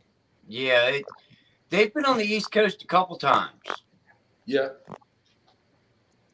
It Well, just this is it was Georgia, so- funny that I was drinking my coffee and that episode was playing, and I just happened to look over the TV and it says Youngstown, Ohio, and I was like, "What? Now I can't even get away from the damn place." Yeah, like almost every mafia documentary is going to mention Youngstown some way or another. Oh yeah. Definitely. Finnegan, he's from Georgia, so he's not too far, too far. Right. I don't know where Freiberger's from. Where are you from, Cali. Terry? You're in Georgia, aren't you? Freiberg No, is New a York. California boy. You're where? Mike New said York. that was in Oh, 2018. you're in New they got York. the I Monza. thought you were down south for some reason. Yeah, so at some point, I'm sure I will be down there, but no, I'm right at the top of New Jersey, in New York when New York meets. New Jersey. No. You're moving to Minnesota, a little town. Minnesota. I gotta go. Minnesota. Yep. I'm sorry. Yep. I gotta go to Minnesota for the spring, for the summer. Yeah. And in the winter, I'm heading on down to Chassis John. Because we got John. plans. It's going to be Yeah. Joey and Angel, 85 Mark, Glenrid, today. and you building our pools, having some Mai Tais in our big ass pools with our mansions. We have 3 days. Floating past each other. I want a lazy river. You know, I got a The customer problem got a is you lazy can ice river. skate on the pool year round. Right? Yep. I'm gonna go ice drag racing in the middle of winter. Good morning. Yeah, Hey, What'd you say, John? I got a customer's got a lazy river Really? in his, we in his have a lazy backyard. river Yeah, with yeah. kayak in it. Yeah. I need one of They those. bought this. They bought this house that some crazy dude designed. It's on like 3 acres of property, and it's got a lazy river in it. And the lazy river, I think, is 3/4 of a mile total length. That's It's called a unbelievable. boat. What is I a would lazy think Crazy. it's river? like a water fun type of vehicle out there, man. It's like a concrete, like a pool, concrete river that winds around inside your, in your backyard. Goes Okay, under yeah. bridges and Yeah, you jump in a big tube, and there's a whole boatload of real high volume water pumps and you got jet nozzles, and it moves the river in one direction. yeah. Oh, that'd be, And that'd you, be fun. you just jump in the tube and you just float That'd be all the cool, way man. around. Yeah, Blast. you move along at like half a mile an hour, like walking pace. Nah, I need a wave Yeah. runner. I need a wave runner. I'd be like, I'm going upstream like a Usually- salmon. Turn those Usually jets on. there's like daiquiris or mimosas involved. Yeah. No, this house is crazy. He's got up front, he's got a pond, koi pond that goes under the front wall of the house. So it's inside outside. Oh, that's neat. And there's a waterfall built into the wall in the entryway. So there's this water cascading down these rocks into this pond. And the house is like 3 stories tall. And in the entryway is literally 3 stories tall. And the steel beams that support the roof, they had he told me the guy that designed the house knew a guy from Disney. So they made these steel beams look like palm trees. Oh, wow. You walk into this house, it's like walking into Jungle Book, It's It's crazy. Absolutely crazy. Bill, you need to go out and come back in. You sound Yeah, horrible. your microphone, it's like He's transforming. you sound like a robot.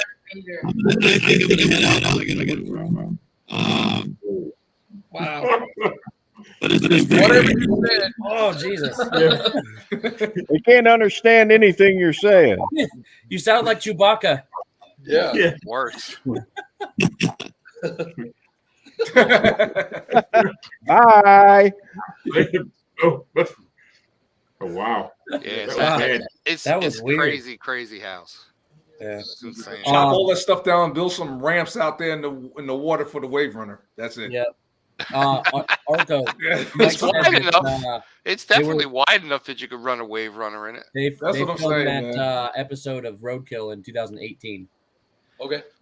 Yeah, I knew it was pretty recent because, like you said, right before COVID, Yep. All right. it's So just now, funny. now that It's we're just done funny with I've never- Lewis's bus, what's the next project that we think ought to Maybe ought to you be guys are done with it. looking towards doing? We're not sure yet, Paul. We're gonna have a meeting and try to figure that out. And I said at 48 bucks. That'll be a meeting within the next couple of days, man. We're gonna set it Yeah. up so that we can figure out what we want to do. So Yeah, we also need to decide.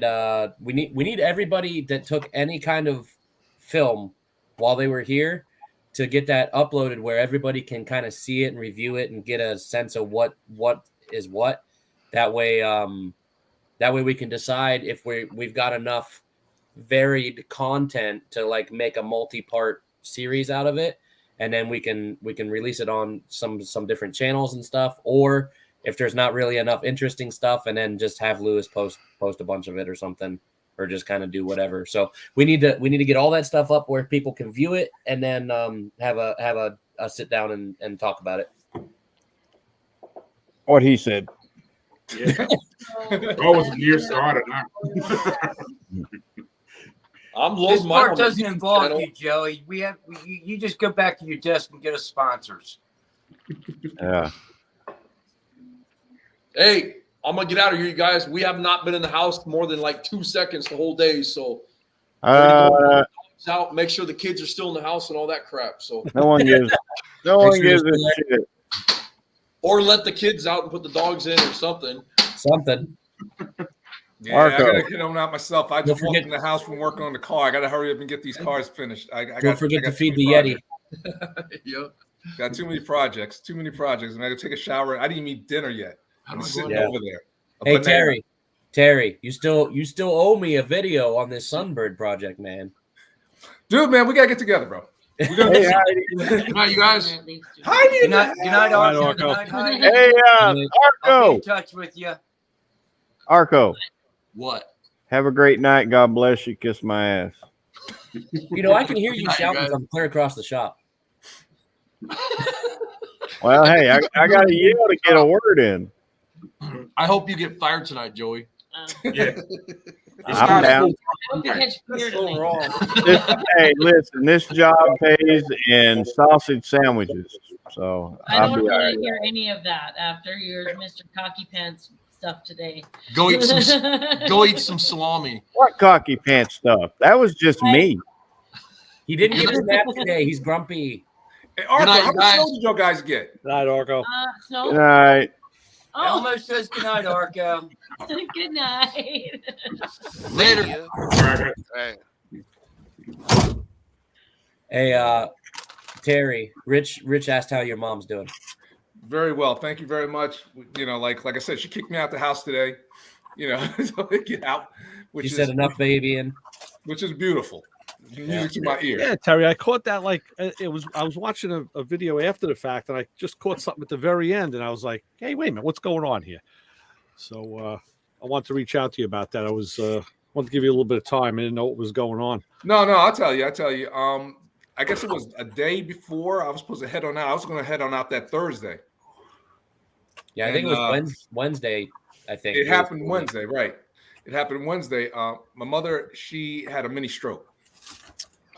Okay. And well, that's what they say it might have been. They still take the numbers of testing and everything like that, and so the unknowing is what I was like, and I'm the only one she really has that. Hey Terry, I need something. Could you come and get me? Whatever. Right. Could you come and get whatever? And that's what happened. She told me that the doctor told her, she called up and said, I'm having this, I'm having that, this pain in my right side and all this numbness. And they said, go to the doctor, go to the hospital right now. Yeah. And I was on my lunch break. And so I just took off, which I was maybe 10 minutes away, and went and got her, and we went to the hospital. And this was around maybe 2:30, somewhere around there. And we didn't leave until 10 o'clock that night. Right. And they did all kinds of tests and everything like that. Everything. She was in good spirits. She was fine. She was walking around. She wanted to leave, but they're like, no, we got to test you out, whatever, such and such.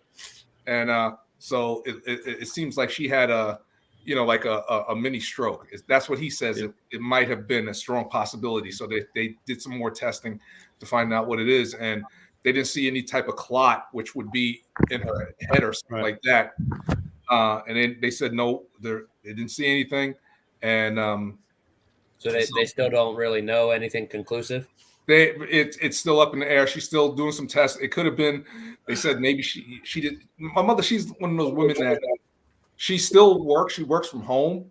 She's retired, but she works when she wants to work. Yeah. And she feels that she. How do you say it? I'm trying to say it in a very nice way. She doesn't eat. Where most people 12 o'clock, 1 o'clock, they shut the place down. Go upstairs, get something to eat, whatever, such and such. She doesn't do that. She'll go get something to eat real quick, bring it down. Someone will walk in, disturb her meal, and she won't eat that. And so, she's got to stop that. She's got to stop that. I love her, but she's got to stop that. And I said, you got to close the shop down, like at 12 o'clock, whatever, eat, come back, whatever, such and such. At 2, these people would understand. If they made an appointment, they would understand. If they don't make an appointment, they just show up, which they do. Hey, they got a sign on the door. Come back at 2 o'clock. Right. Nothing's more important than your health. You got to eat. You got to eat. Yep. But, I'm always seen as her son. Well, I'm glad she's doing better. Usually they can find stroke damage like that with a CAT scan because they look for the shadows on the brain. That's what happened to my co-host Joe. He suffered a stroke, and I'm gonna have to jump out of here, guys. But Lewis, please be in touch, and I'll discuss in private what I was discussing earlier, and go from there. And then the gentleman who was trying to get a hold of me, I'll contact him real quick. So thank you for forwarding me that information. Ty, we need to set something up with Brian here. Yep. We'll figure him out. Yep. Take care. Good night, Paul. Good night, everybody. So long. Yeah. So it was. I had a scare where I was in the hospital in 2018, and I thought I had a stroke or something because I kind of came out of a haze and I was at my house, didn't know how I got there or anything, what was going on. I was actually already drinking too much. Sounds like my teenage years. Already on the phone with my dad, and here I had been talking to him for like 2 hours on the phone, and they had me standing in my bathroom, like checking to see if I could feel my face and all that stuff, And turns out I had an episode of what's called transient global amnesia. Doctors don't really know. Good drugs. Yeah, if only I'd ever tried any. The doctors don't really know why it happens to people. They know that it's a low occurrence of repeat in most people, but that was very scary. So I know what it's like to have something kind of going wrong inside your body and not know what it is. You want those answers. Exactly. Yeah. That could just be some sort of chemical imbalance for a short time. Yeah. I remember I had the thing called, it happened real quick. I was going, and it's scary. I think they call it vertigo, right? Yeah. And I'm crossing the Tappan Zee Bridge. Yeah. And it was just like, it just started, the world just started spinning like in a slow motion. It was like, what the hell? And I'm going 65, 70 miles an hour across the Tappan Zee Bridge. It's like, I can't pull over. I'm just just stay in the center. Just stay in the center. And it came and went like after 3 minutes. Once I got across the bridge, it kind of just went away. And I'm just like, I don't know what the hell that was. I had that same thing. It could have been water in the ear or something like that.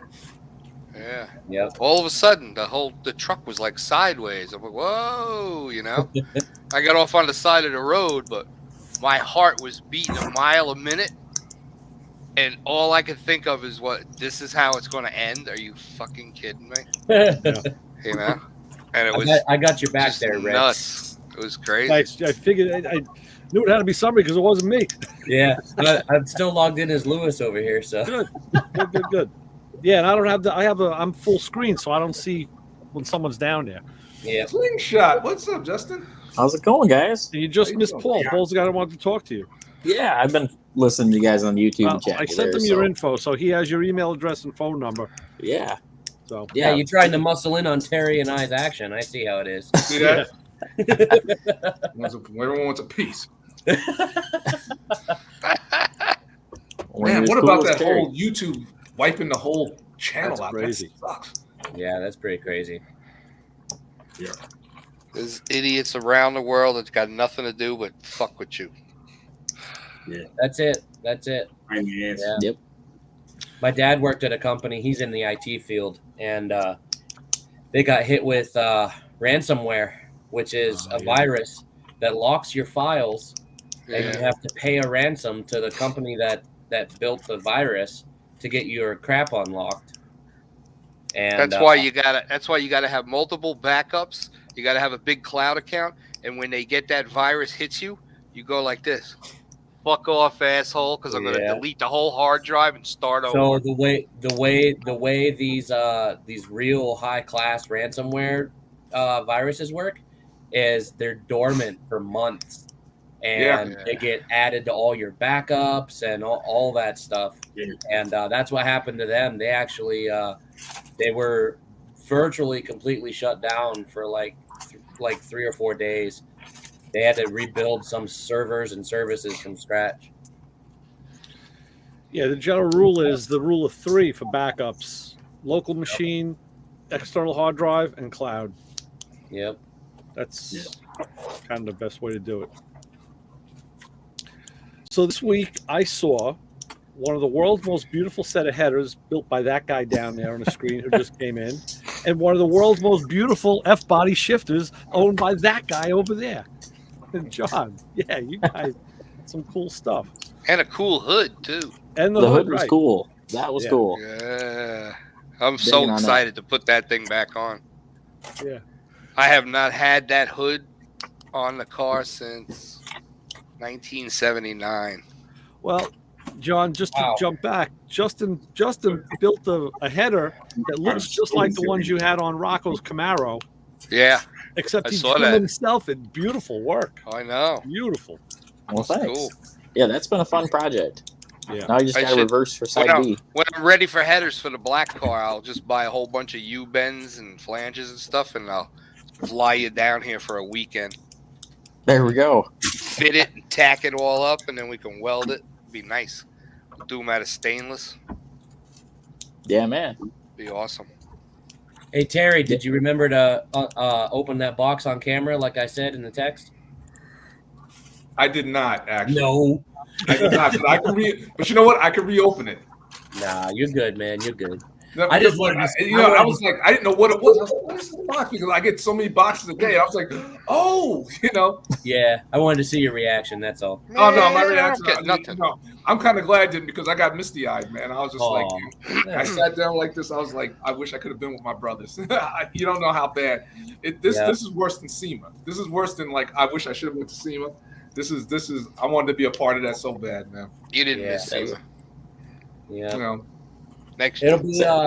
There'll be lots more opportunities. I think we all got I know, but great. still, I was looking at you guys having fun, and I was like, look at these cats out here. Yeah. On the bus. That was a cool project. I was tuning in and out all weekend. Yeah, me too. Yeah, I was I almost didn't do the lives because I was like, well, we'll have a lot of footage and whatnot, and then as soon as I climbed up on top of my shelves and got the camera up there, I was like, oh, this is a cool angle. I'm just gonna leave it go. So always record because you always record because you can always remove it, but you can't always re-record. Just have the camera roll as often as possible. Yep. All right, gentlemen. Well, it's pretty late. I think I'm gonna have to kick it out of myself. here. I got to be back here in the morning so I can put Joey to work. So He starts full time Monday. Is he crashing on your couch like he said he might?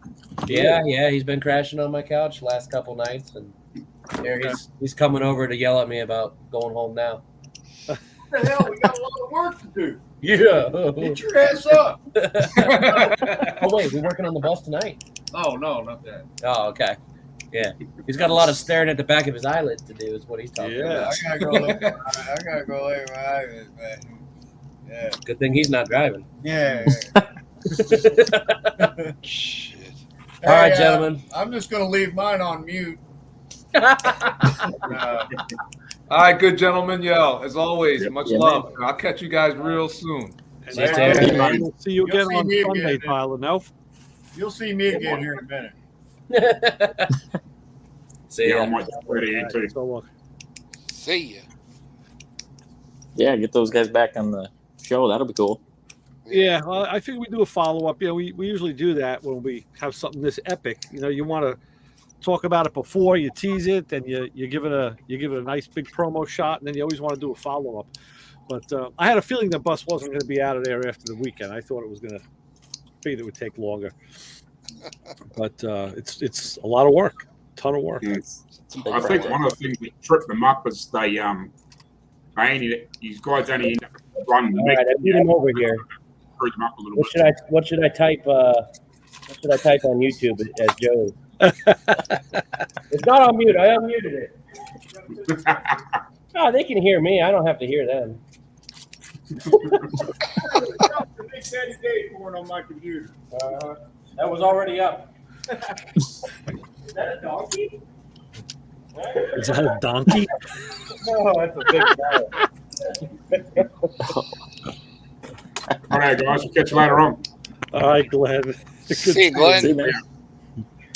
Yeah. Good night, Glenn. Good night, everybody. I'm gonna sign out of here too. Good night, Joey. See you, Joey. See you Later, brother. Yeah, we'll see you. Hey, John, it's always good to see you. Yeah, and Polly and Jason. Not so much Stanley Screwdriver Brian though. Oh, Stanley Well, take it easy. All right, see you, Dirty Bird. Yeah, all right. Later, guys. Joey. Later. See ya. Brian, what are you doing working at almost 11 o'clock at night?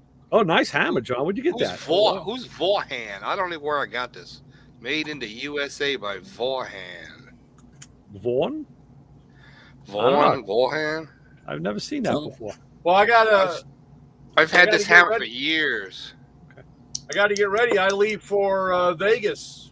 Oh, that's right. Yeah, Pool Expo. Yeah, when you leaving, Brian? I'm leaving Saturday morning at 3 a.m. I forgot our guy was talking about that on Monday. So you're gonna try and like fill a week's worth of work into tomorrow. Well, yeah, and considering, let's see here, dealing. Better with hope my they mom, don't cancel flights. Dealing with my mom for the last 2 weeks. She's been in and out of the hospital. Right. Same problem. She won't eat or not eating well. So then I had that. Then I get a phone call. I got a phone call yesterday. I got 3 boxes that came today. 3 toolboxes. Oh, geez. That's why I can't walk down the center. I've got one new one, a 2-bay, and a locker, and a 3-bay. They all came And right you want, before. And you want to deliver them tomorrow, I'm sure, right? Well, one of them is sold, but I won't see the guy. He's out with COVID. Right. He's out with Brandon.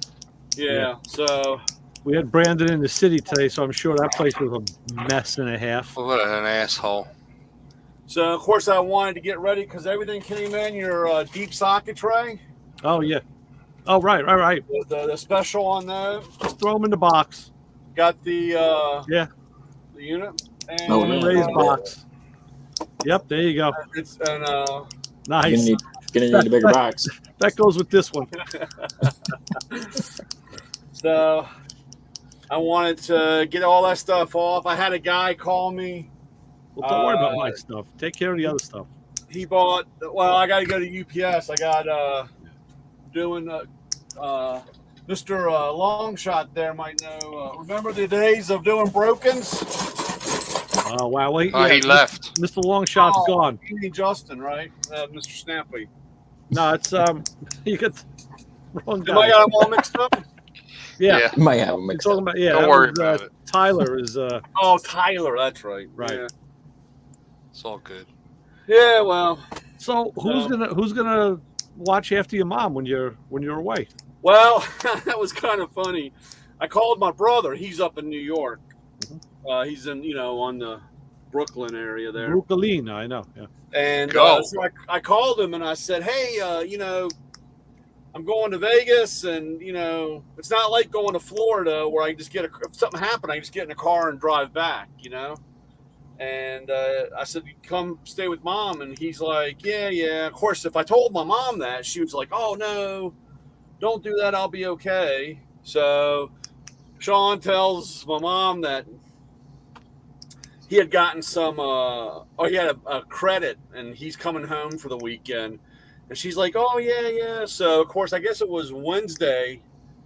Tuesday night, Brianna was over there, and she told me that the toilet was still running. So, Wednesday, during the day, I stopped by, and she goes, oh, you should have came by on the weekend. And I said, Mom, I'm in Vegas. And she goes, you are? Oh, that's right. Expo's early. And I was like, yeah. And he goes, wait a minute. When do you come home? I said, Wednesday. And she goes, that's when Sean leaves. You guys planned this. And I said, if I told you, you would have said no. And she's like, you see the light bulb pop in her head. Well, it's a good thing your brother was able to come down and step in too. That's good. Yeah. I mean, like I said, he's got a really good. I mean, he can work from anywhere as long as he can hook a computer up to the Wi-Fi. Or, wherever he can work. So as long as he doesn't have Youngstown Wi-Fi, he's okay. Yeah. Well, that's a whole So what does he do, Brian? What kind of work does he do? He is architect. He does storefronts for like Gap and American Eagle and what's Levi. It's one company that owns all those. Okay. He also did furniture. He designed furniture for big people, Madonna, all those, Really? Yeah. So, and then he really liked doing the historical stuff when they would take he was at Rikers for a while when they were redoing Rikers. Nice. Wow. What a joy. So, yeah, but that's history. Yeah. That's He history. was like, that was kind of crazy going in there and they. Speaking of history, John, I sent you some videos today. I stumbled on this guy on YouTube. He's doing like the history of Long Island. And they're like, 15, 20-minute videos. And he only has 5. He only has 5, and I sent you 3 of them. One of them was like the military background of Long Island, and the other one was the railroads, and then he covered the parkways on another one. So, all right, I'll watch those. Yeah, I haven't read my emails at all today. Yeah, they're only like 20 minutes tops. Yeah. That's all good. Yeah. But Brian, you need like a fifth of Grandpa's cough syrup on the plane because you got too many things going through you. I can see it in you. You got too many things bombarding you at once. Dude, it's been crazy. And then, the best part, here I am getting ready for the FedEx guy to come, and I go to hit the controller for my lift gate, and it stops midway. And it's pouring down rain here. It's been raining all day. I mean, it's pouring down rain. So I start messing with it. I got the whole effing truck apart in the back because that's, nothing's built simple. And where did it go? Oh, nice. Well, it looks like an easy fix. Well, yeah, except that. At least you know what the problem was. Yeah. What is that? A proximity switch? That's where the controller goes in, and it was busted off, so I wasn't getting power. That's what happened a couple of years ago. The shop I was working at, they bought the Snap-on guy's old truck, and they really bought it only because it has a working lift gate, so they could move all sorts of stuff. Yeah. So of course, one of the things he told them was, the controller for the lift gate's kind of flaky. It doesn't really work right. It's so I try not to use the lift gate. Great. Well, that's why we bought the truck, right? So one of the first things he says to me is, "Hey, Ray, see if you can fix this." I'm like, "Fix it?" I'm like, "Fix it with what?" It's like, there's no. Well, see what you could. This was like, see what you could do with it. Okay. So I pulled the whole thing apart and pretty much rebuilt it with what was in there and dressed all the contacts because there's nice heavy copper contacts in there. And got the dopey thing working, got it to work. One time I left mine plugged in, and I'm driving down the road, and that thing was bouncing around, Yeah. And I've rebuilt it. I mean, that is one thing. Was like one of these, right? Just like that. Yeah. Yeah. These things are just like the old GM window switches or whatever. Right. I mean, you can take it apart, and I can't tell you how many times I've cleaned it and done it. But so hopefully, I ordered up this is what was on the outside of the truck, and that's what goes inside the connector. Right. So this is down, like I said, it's outside and it's completely corroded so bad I couldn't fix the peg in it. So I cut the wire and had was over there touching wire to get it all finished and pouring down rain and. That sucks. Yeah. No fun. How are the blue screwdriver sets go? Moving them? I haven't gotten them. Yeah, I haven't gotten them yet. Okay. I'm not surprised. Our guy had signed on Monday. The blue ones? Yeah. Yeah. Huh, Yeah. who does he know? Yeah, right. He didn't have any guitars though. So Oh, yeah, I got 2 guitars. Oh, see, you're special. Yeah. Well, I ordered 5 and got 2. Hey, you're lucky you got any. Yeah, well, I didn't think I was going to get any, so. Where are those made? China. China. Oh, it's a China model? Because there's some Mexico models that are really good. Those are, but they're Gibson or whatever. I mean, they're. Yeah. I mean, but they're. Maybe they say Taiwan on them. I don't know. There's a big fucking sticker on the back of it. Taiwan. Kind of. Huh? Yeah. Taiwan on? I'm still getting over I'm still recovering from hearing you say that Wuhan symbols were pretty good. I still haven't wrapped my head around that you actually said that. Yeah. I believe you, but I thought I watched that video. I thought they sounded good. Oh, you're going. I thought, okay, you're just going by the video because I watch those videos too, but I can. Well, let me tell you something. I got 2 Wuhan Chinas, and they Okay. sound like absolute shit. Yeah. Okay. Yeah. But that's what the China's supposed to sound like. Right. China does have that. It sounds like a thin garbage can cover. Yeah. You know, they actually sound. I'm going to be dead honest with you. The Wuhan Chinas sound like the cymbals that come on the drum set you buy for your 5-year-old. Right. I know what you mean. You know what I'm saying? It's a piece of stamped out sheet metal with a bow in it to give it the shape, and it's got no. It's junk. it Absolute just makes junk. a heck of a lot of noise when kids are banging on it. It's just at a really weird hertz level, and it's like ga ga ga ga. Yeah, but that's what these Chinas do. They're white noise Chinas. That's what they are. But you see, like a China, it's almost like a splash. Like I like the splash that Buddy Rich used. That little, it was almost like a bell. Yeah. But I actually saw one recently on a video where it had an inverted bell, so it was an upside down bell. That was kind of weird looking. Yeah. Okay. Zildjian makes a China like that. It was a Zildjian, yeah. It was. Yeah. Yeah, and I think they call that because Billy Cobham had one, and they call it a pang cymbal. Pang, okay. Because it's reversed, and you're hitting the cymbal on the part that curves back down. Right. Along the edge there. Yeah. And it's got that kind of pang, pang, pang noise when you hit it. And I remember Zildjian calling that a pang cymbal. Yeah. And I watched some guys a couple of guys who actually they'll take like an old cymbal that has a crack in it, and they'll play that for an effect too, just to get because they kind of sizzle. Yeah, it's a weird, it's a weird, and it all depends on the crack. Right. But that was a good video, and those sheet metal cymbals, they sounded good. Yeah. I kind of liked them. Right. So, I don't know. I'm stuck between new school and old school. Yeah.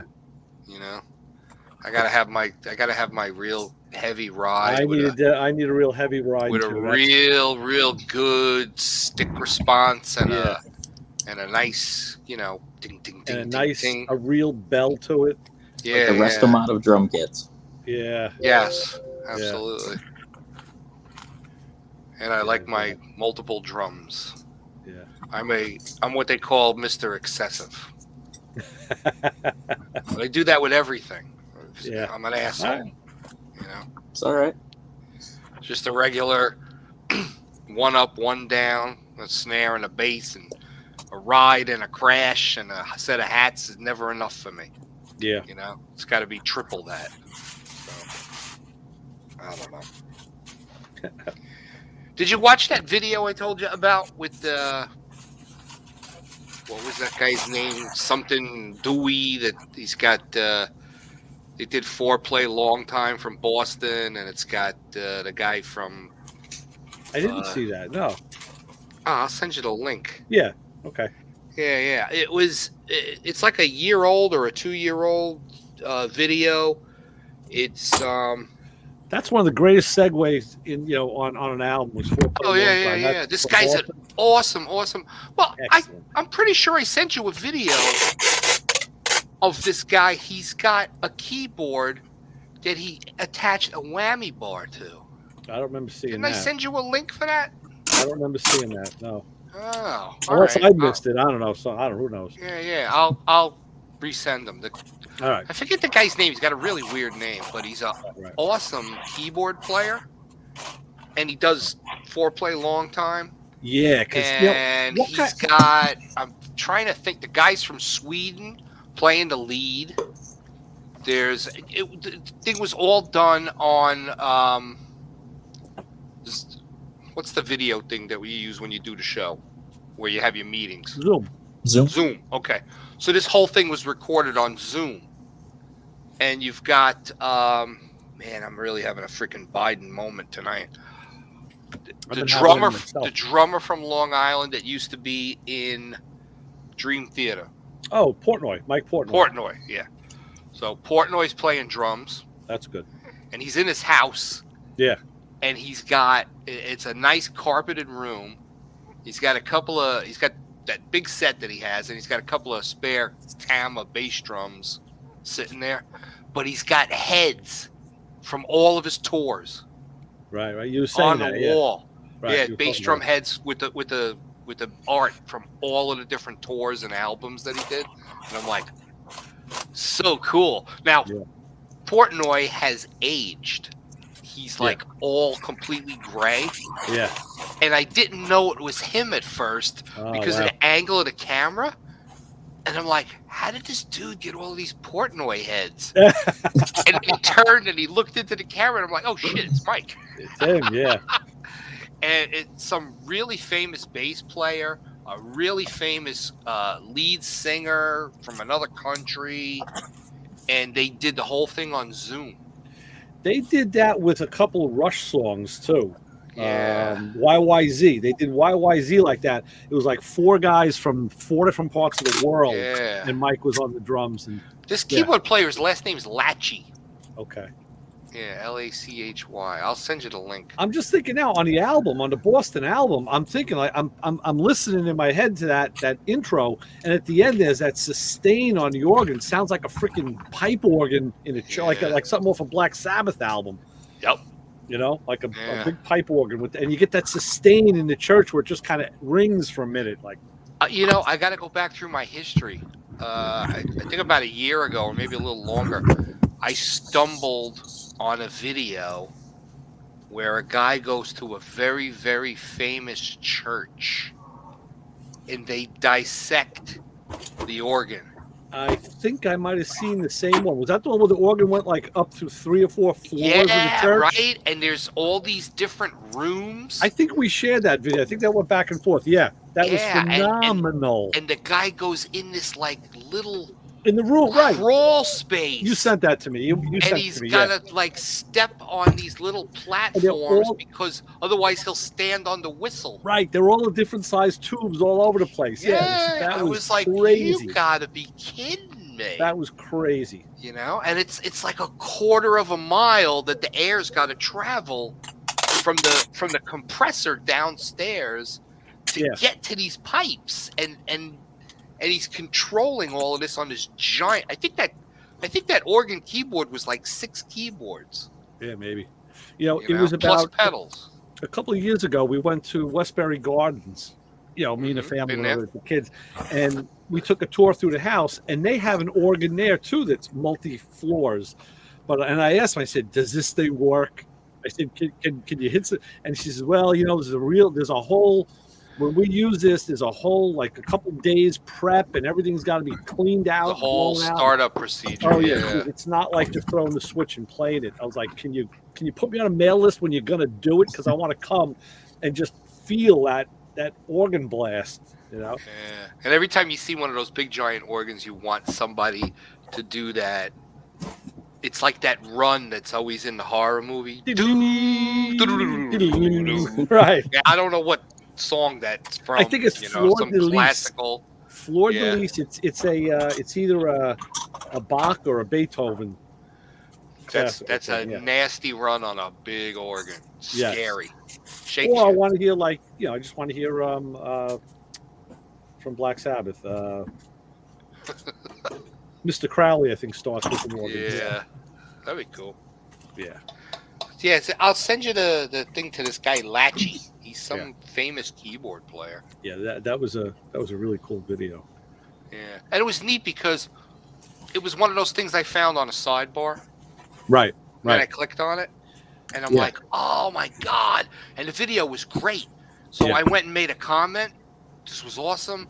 And then there was a at the end of the video, he was like, click here and you can download an album for free. Oh wow! So he's got an album of songs. So I clicked on it, and then they ask you like a question or something, and then he actually answered the email.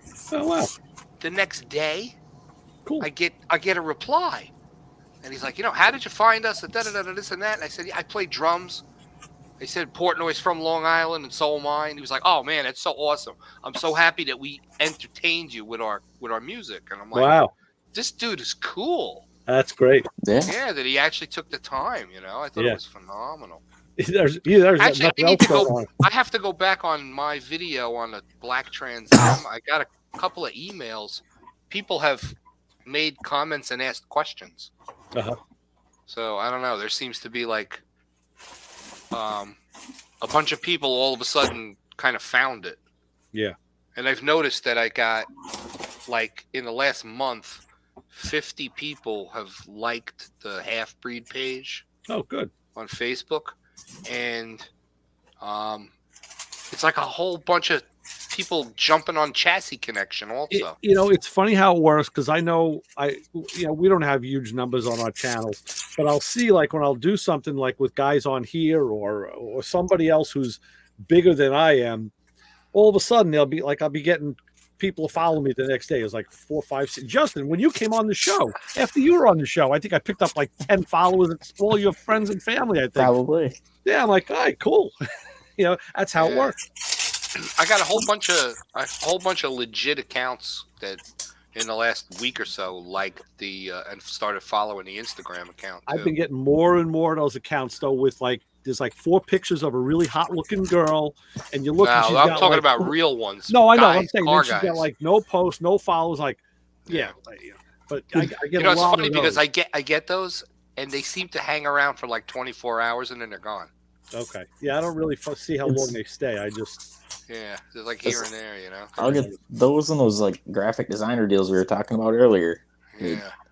I can cartoon your car. Oh, I get stuff like that. Emails with they'll want to like. Hey, if you want a legit cartoon, there's a Facebook page where there's all of these artists that do that stuff, and one of them is a guy who used to be he retired. Was an illustrator for holy shit! Now I'm an idiot. All right, it's a cartoon. It's what's his name? Family Guy. Family Guy is a guy was a retired illustrator from Family Guy. Wow. And he's a car guy. And he actually did a quick computer sketch of my Firebird. Nice. Yeah, and he sent it to me. He goes, "Yeah, man." He goes, "If you want me to do like a T-shirt or something like that, just let me know." Nice. He's a fan of the car, and I'm like, that is great. awesome. Totally cool. New to the street. These are extended. These are extended spark plug set. Extra deep spark plug with the retaining clip. This has a clip on the side to hold. There's not a rubber or a magnet. Now Matco also has another kit, don't they? Those look like something you'd use on an old school Hemi. Or no, a Ford. Ford 46. Yeah. So they have Matco has another one though, doesn't it? Isn't there another not anymore. With the there's like it's like an extension in a swivel on a smart plug set. Is that Matco? Yeah. I just saw that this week on I think Clay did it. Well, this is like this. Yeah. Oh, how cool! It's magnetic. They had like these have been around forever. It was like a 6-piece set that they put together. Yeah, that'll work on the 509. I have such basic tools. I need to start buying tools. But this is I need another 14, box. 14, 16. I've got a whole truck here. Brian can help you. I got these are 14, 16, 9 16s, 5/8, and 13 16 spark plug. Old extended. school. Nice. 13 16s. Nice. The fat plugs. But they got a retaining clip in them. All my so big that block you don't have stuff to is all worry about 5/8. That's good. You don't have to worry about the rubber coming out or the problem. These Or things the are magnet breaking, like the I've had magnet happen. breaking, yeah. But that where's it go? Then you get a flop socket. This was the set that Clay was probably talking about. Yes, that's it. And this one, like I said, this is great, real thin, reinforced. It goes real good. It goes through those the valve covers down. That's the Ford one, right? This one, the 9/16. They do make the Ford one is. Well, what size is that long one that you just had in your hand? 5/8. 5/8. Okay. Yeah, these are 5/8, 13 16s, and 9 16s. Actually, some of the Toyotas had really deep set valves too. This right there, like the old Pathfinders all had them on the Our 24 valve motor. Pontiacs are kind of deep a little bit. You where got the exhaust port right there. I must have sold it, but I use another really I big can use a thing spark plug is socket and a wrench on a Pontiac. 12 point, because a lot of your cars are now having 12-point sockets and for spark plugs. Really? Ugh. Yeah. That's dumb. So that's new. You saw it first. Saw it Sneak first. So when your Matco guy comes in, you can say, "Hey, where's that at?"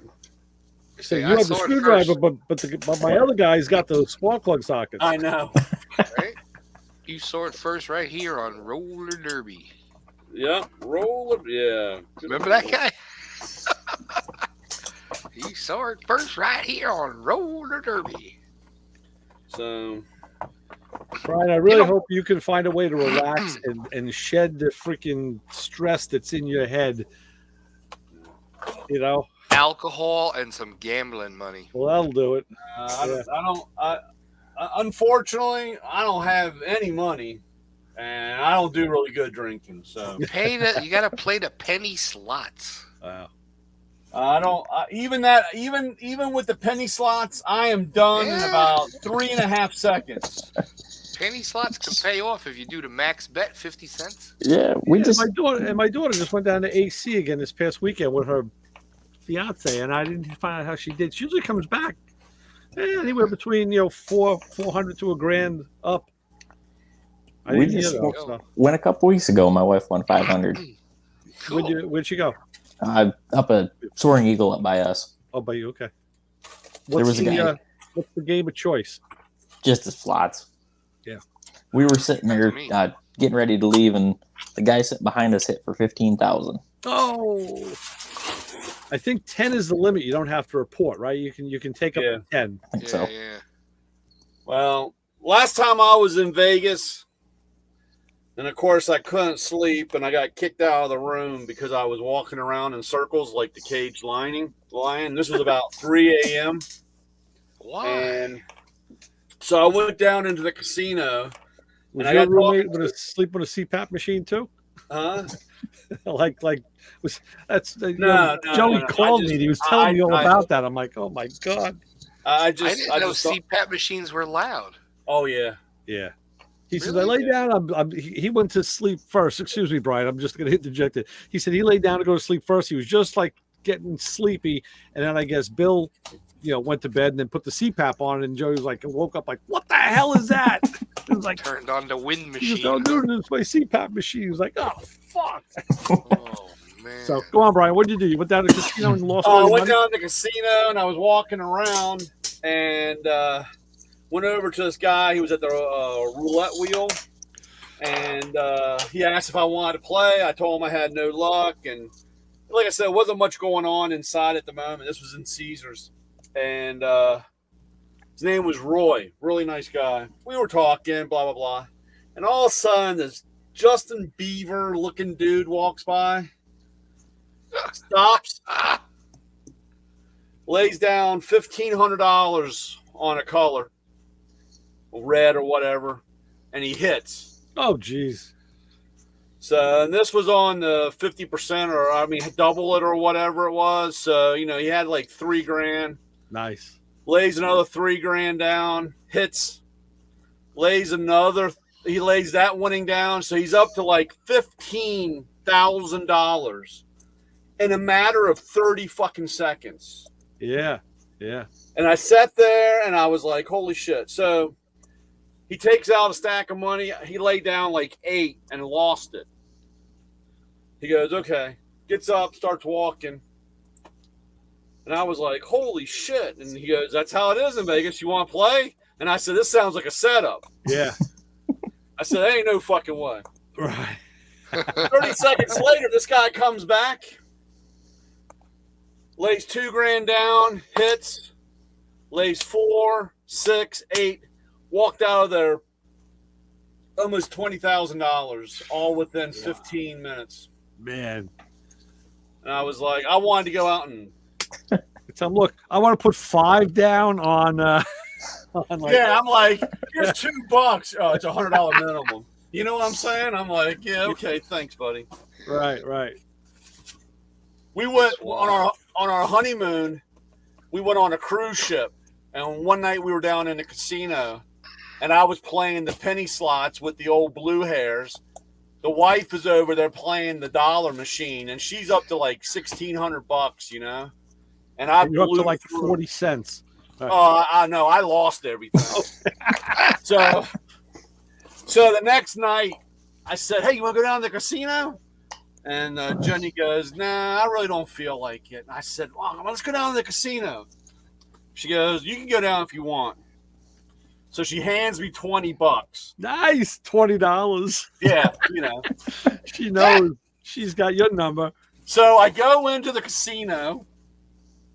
Literally 30 seconds, the money's gone. And I'm like, man, I don't want to go back to the room. I don't want to go back to the room. So what else do you do on cruise ships? Eat. Yeah. Yeah. So I go out, walk out the casino, and I start Midnight going buffet. down. And I hit this buffet, that buffet, that buffet. I mean, I'm going for like, I don't know, 45 And then minutes. you walk up to the soft serve machine and you stick your mouth under it and you pull the lever. Well, the funny part was, so I'm gone for like 45 minutes or so, maybe an hour. So I go back to the room. First thing out of the wife's mouth. You win anything? Where the hell have you been? Yeah. Down at the casino. She goes, those taco and pizza stains on your shirt ain't. Yeah. So you want to retouch? Yeah, I went and ate. She goes, you've been eating this whole time? And I said, yeah, about less than 30 seconds, but I lost. So, yeah, well, look, gambling was expensive. Eating was free. Yeah. You're getting them back. Right. I love going on a cruise. They got those midnight buffet. It's like 50 feet long. It's crazy. Just by Christmas, we went for a department lunch from work to a Chinese buffet by the place. And, everybody's done eating. 4 hours. Yeah. So then everybody's going to get, everybody's getting dessert. You gotta leave. And they get, you're here too long. You scared my wife. Look at those little cups of ice cream. I come back and the guy sitting across me says, hey, where'd you get that? Because I got a bowl of soft serve ice cream. And I was like, dude, I learned a long time ago. You go to the soup station and you take a soup bowl. I said, you don't take those little freaking cups they give you. Yep. I said, I'm eating American ice cream. I'm not eating Chinese style. That's it. You get the soft serve, then you put the syrup and the nuts and the sprinkles. I and put the cherry, pineapples on it. And whipped cream. Yeah. Stuff. What else is in that flyer, Brian? All What do you the got good there? stuff. This is the newest one. I never get to see the flyers. Never. Cord-free, butane-free. What's that? Yeah, what's that on the back? You got That's a electric battery-powered soldering iron. Oh, soldering iron. No butane. Really nice. I sell a lot of them. NiCad battery on it? Huh? Rechargeable NiCad? Yeah, rechargeable. We plug it in a USB. That's awesome. How hot does it get? Up to hot enough to melt solder. 1100 and it's about 40 minutes runtime. Oh, okay. Shit, that's a long time because soldering is intermittent. Yeah, but I find when I use my butane one when I'm working on a car, I tend to leave it on so that it stays hot. I mean, I'll bring the temperature this down, is, but you don't want to start from scratch. It says I like my rapid start Weller. 8 seconds. 8 seconds. 8 seconds for heat up. And if That's you take the good. tip off, it's 750 degrees. So, like, if you wanted to melt some plastic or reshape or whatever, there's a lot of guys use them in the body shop to put those when you got to clip the bumper back on and they get kind of tweaked out. You got to put a little heat to reform it. I'm thinking like cigar lighter, Yeah. Heat up your taco, your burrito. That's it. Heat up your tiparillo. Yeah. Your dinaboli. Yeah, let's see here. Which holy. Okay. Big drag racing week down here this week. Oh yeah. Okay. Starts Sunday. Sick week they call it. Oh yeah. That's right. Yeah. Go down there and see my boy Antron and his new team. I was at the track today. I stopped in on my way up from Fort Myers, and they had some of the guys are testing, and the guy that's actually putting it on, I got to look at his car. Thing's awesome. It's a full-on pro mod with a 68 or 69 Camaro body, all carbon fiber. Yeah. And he did some really, really cool stuff. For what he did was he took two noses and he cut the nose cap on the front. Because on the drag race noses, it's all closed in. Yeah. So you would like airbrush headlights and a grill and stuff like that. So he cut about that thick from the very outer end of it. He went in about an inch and went all the way around and cut a cap. And it's got 4 Zeus buttons. And that goes on the nose when he's at the drag strip. It blocks out the airflow going into the engine compartment. And then when he's got to do the drive, 200 miles, 300 miles to the next track, he unclips it. And now the actual nose that's on the car has grill work. Right. So the air can flow into the radiator. Yep, there's the car. That's the car? That's the car. Yeah, yeah. Justin, how do you have that car? It's all over the internet. Okay. Yeah, yeah. Nice. And then his son's got... That nose is long. That's no stock nose. Yeah, no, that's a 120-inch car. Yeah, that's long. Yeah, You can see yeah. that. It's a full-on double rail, pro mod, carbon fiber body. Sitting on the ground, the roof is literally just above your waist. Yeah.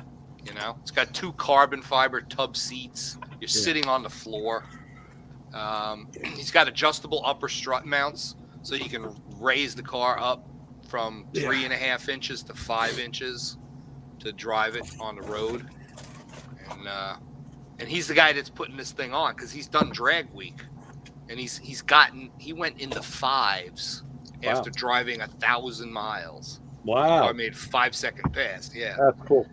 So he decided, why not do this in Florida where there's all of these tracks and there's all this nice weather in the middle of the winter. Yeah. So I got a whole boatload of guys from Long Island are all coming down, and they got to be there on Sunday. I already told Barb, I said, if the weather's decent, we should go to Bradenton and go see all the Long Island guys that are going to be there. Yeah. Because then Monday, they all have to check in by Sunday. Monday, you go to the track, you make like 2 passes, you take your best ET slip, you turn it in, and then you hit the highway and drive. Wow. And I think they're driving to Gainesville Monday night to race in Gainesville Tuesday morning. Right. And then from there, they go to Georgia. They go to come back down and go to Orlando. Then they go to West Palm. And then they come back up the other side on 75, go back to Bradenton on Saturday for the finals. So it's going to be really, really cool. So, I was talking to him, and I told him, I said, you got to make sure you come back here next year. He's like, oh, we'll be back here. I said, good, because I got a car that I got to do this with. How many He's cars? like, oh, you got a picture? Let me see. So I showed him pictures. He goes, I remember this black Trans Am. Yeah. He goes, this car was crazy fast back in the 90s. And I'm like, yeah.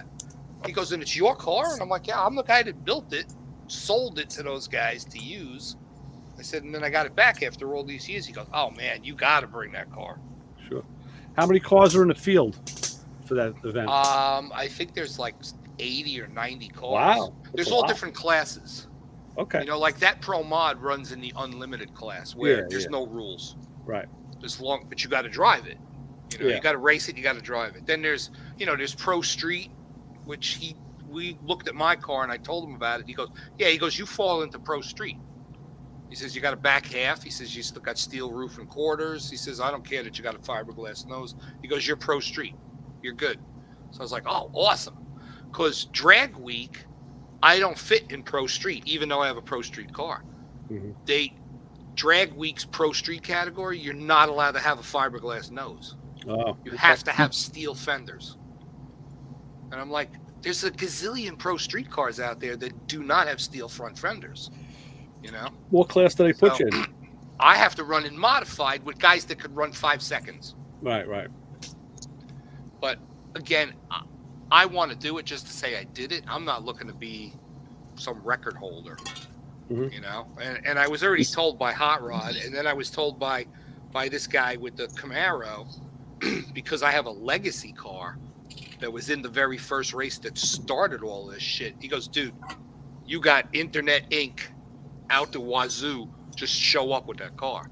Yeah. Because he says people will be all over that thing. He says, because that car's historic. He goes, it's gonna look just like this when you're done. I said, exactly like that. He goes, awesome. He goes, I look forward to seeing you next year. Yeah. Yeah. His son's got a station wagon. What is that, a 55 or a 57? It's like blue and white. 5, I think. Yeah, it's a wagon, 55 wagon, Pro Mod, full round tube chassis front to back with patina paint. It looks like something they drug out from a barn somewhere. Yeah, yep, that was at PRI a few years ago. Yeah, I got to see it. they're gonna race that. There's a girl who's got a 55. She's real new to this, but she's all over the internet. Alex Taylor. Yes, she's there testing today. There's a bunch That of 55 is cool. Very cool. Yeah, that was really another one. We got to check that out and actually talk to Alex for a little bit out at PRI this year. Yeah. I was walking around and I come around a corner and there she was. And she was sitting in there with the laptop and she looked at me. She's like, hi. And I'm like, I follow you all over Facebook. She goes, oh, thank you so much. Yeah. She was cool. Totally cool. So yeah, they were there testing today, and they'll be testing tomorrow and Sunday, and then racing starts on Monday. And there's been a bunch of other stuff. There was some pro cars there. There's a couple of pro stocks.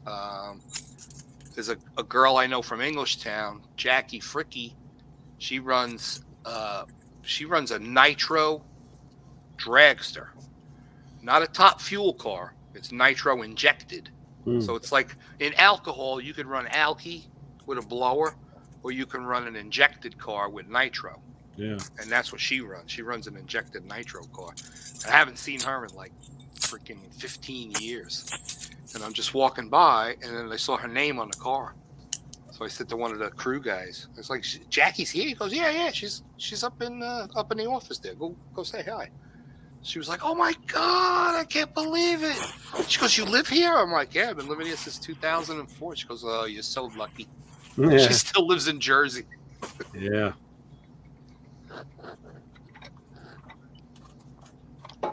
She was married to Peter Biondo for a little while. I didn't know that. Okay. Yeah. I was like, wow. She goes, yeah. She goes, I was married to Peter for like 2 years. And I'm like, I said, that was like the marriage nobody knew about. She goes, yeah, it didn't last long. Oh, yeah. I was like, oh, cool.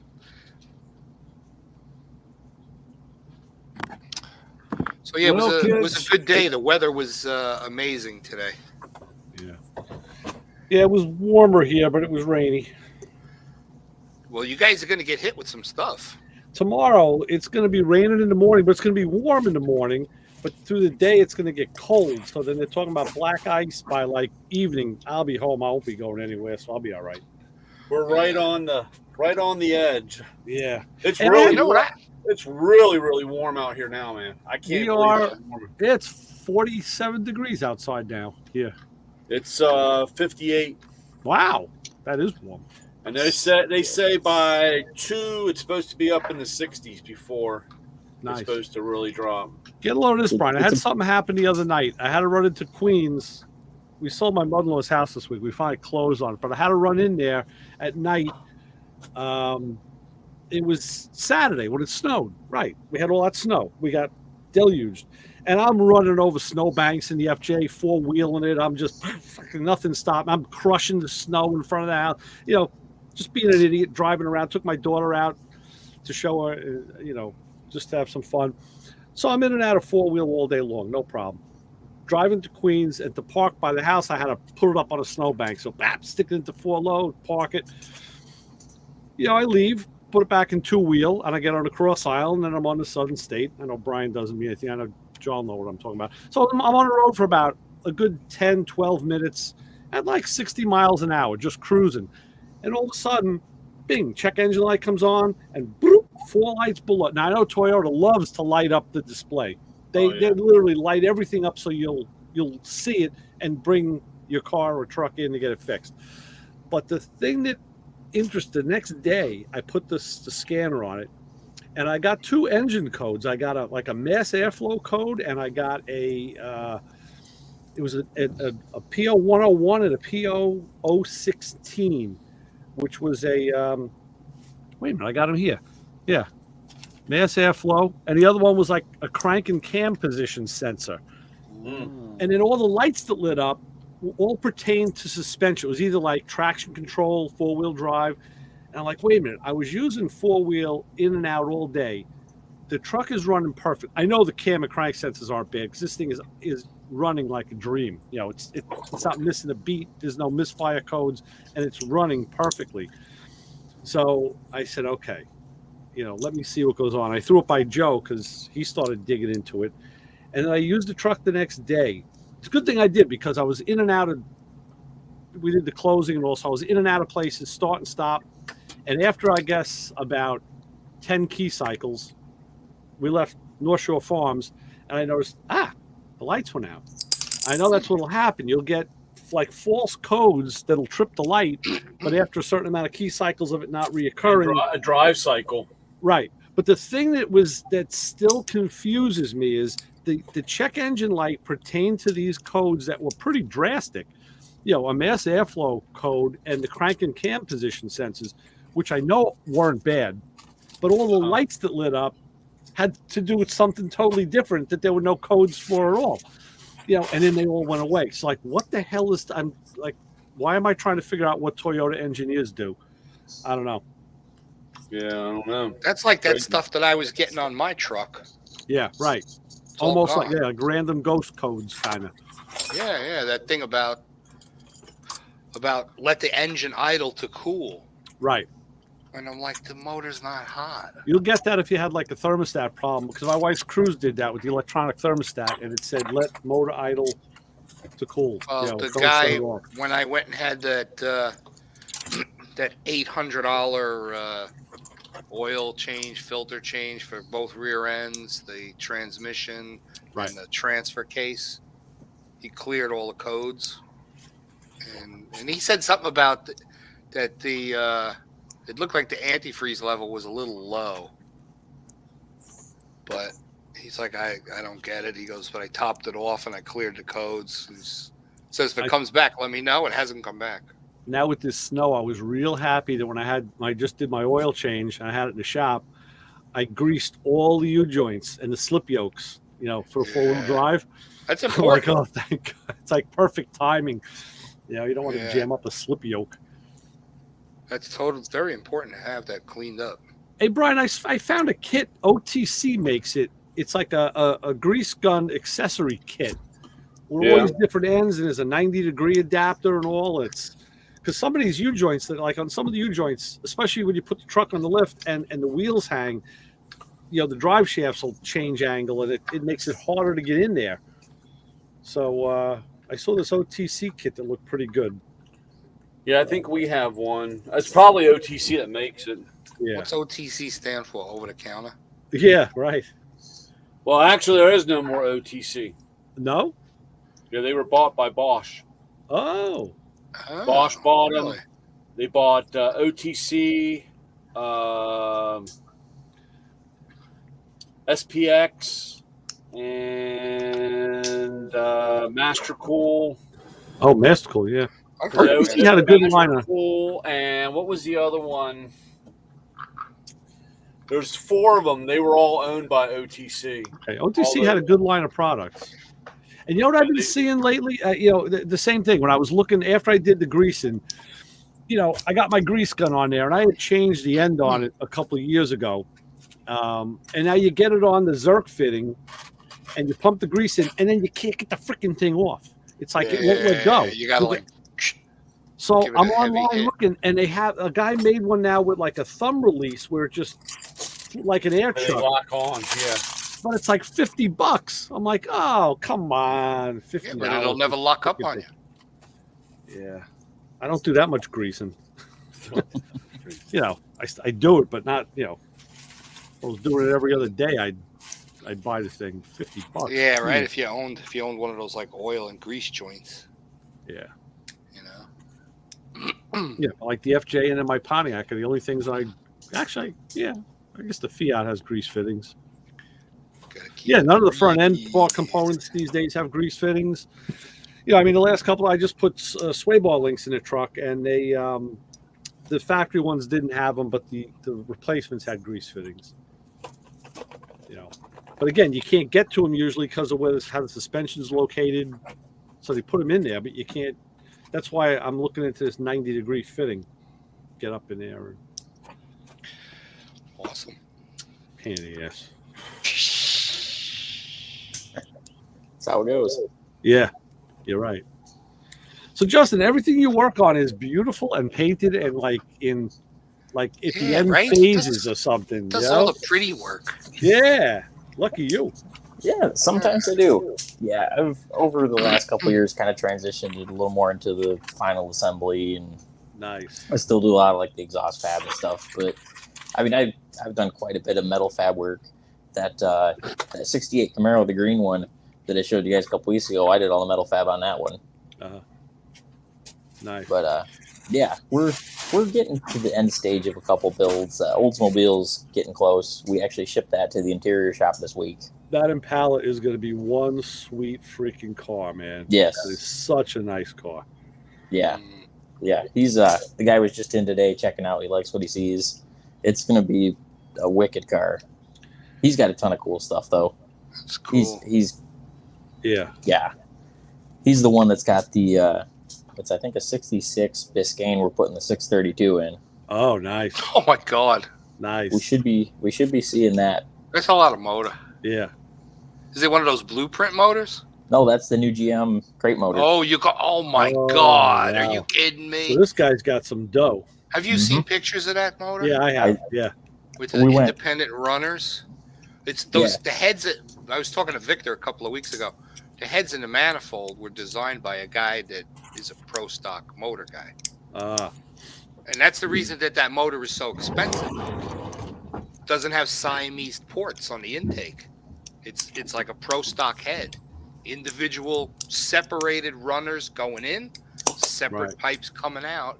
Each combustion chamber from manifold to the flange on the exhaust port is within 2 cc's. Wow. Each cylinder nice. is within 2 cc's of the one next to it or across from it.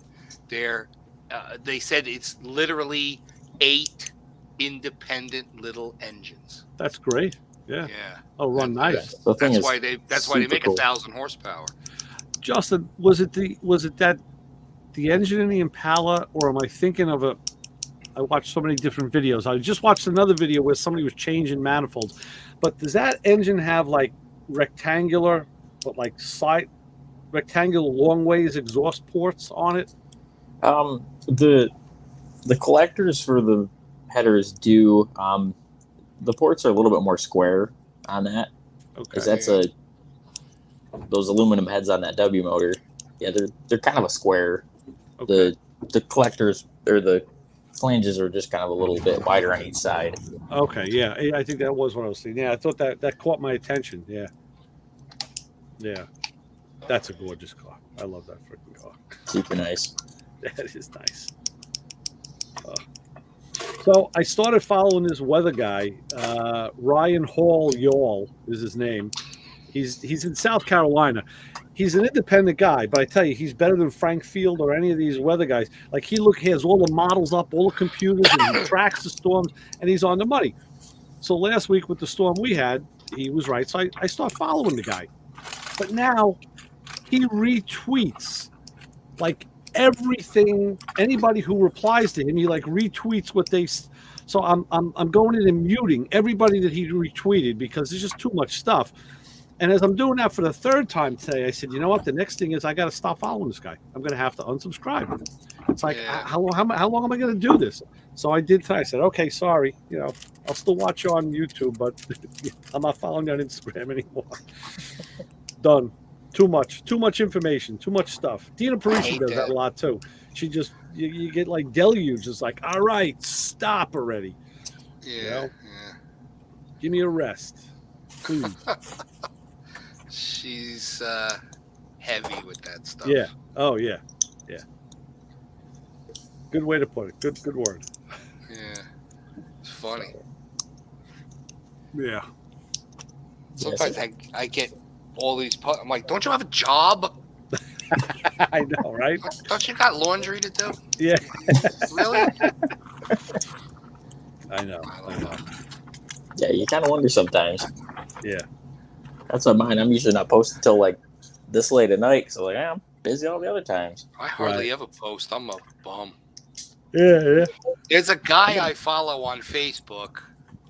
He's an English guy, and he plays videos, and then he like critiques them. He makes me roll. I posted. Let me hold on a second. Let me go off full screen. I already got a Facebook tab open. I can tell you exactly what his name is because I reposted something that he did today.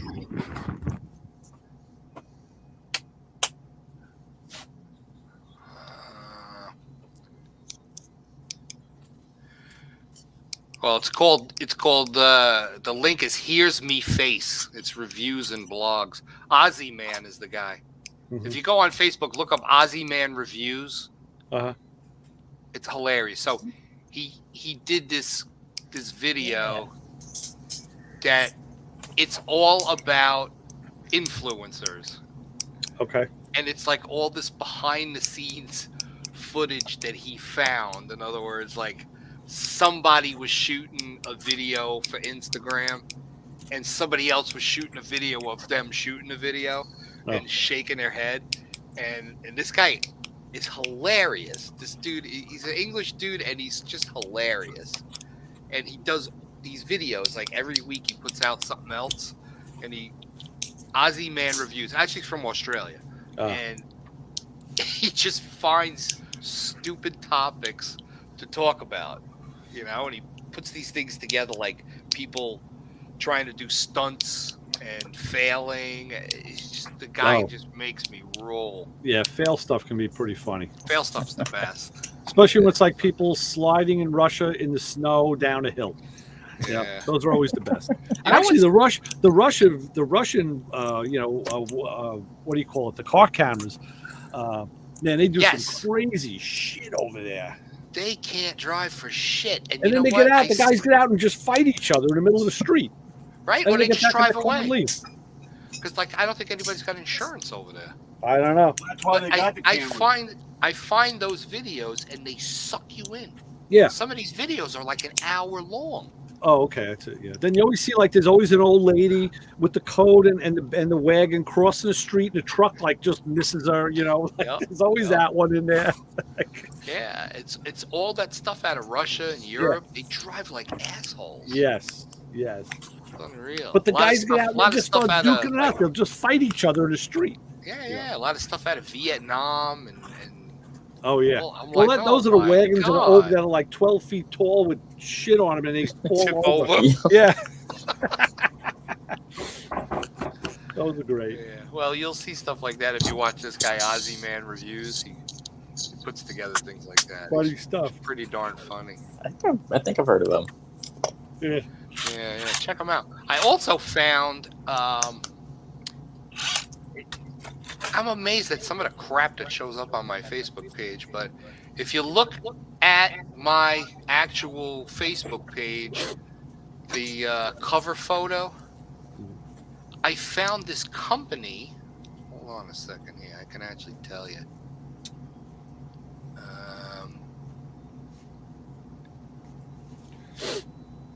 Oh man, I forget where I saved it.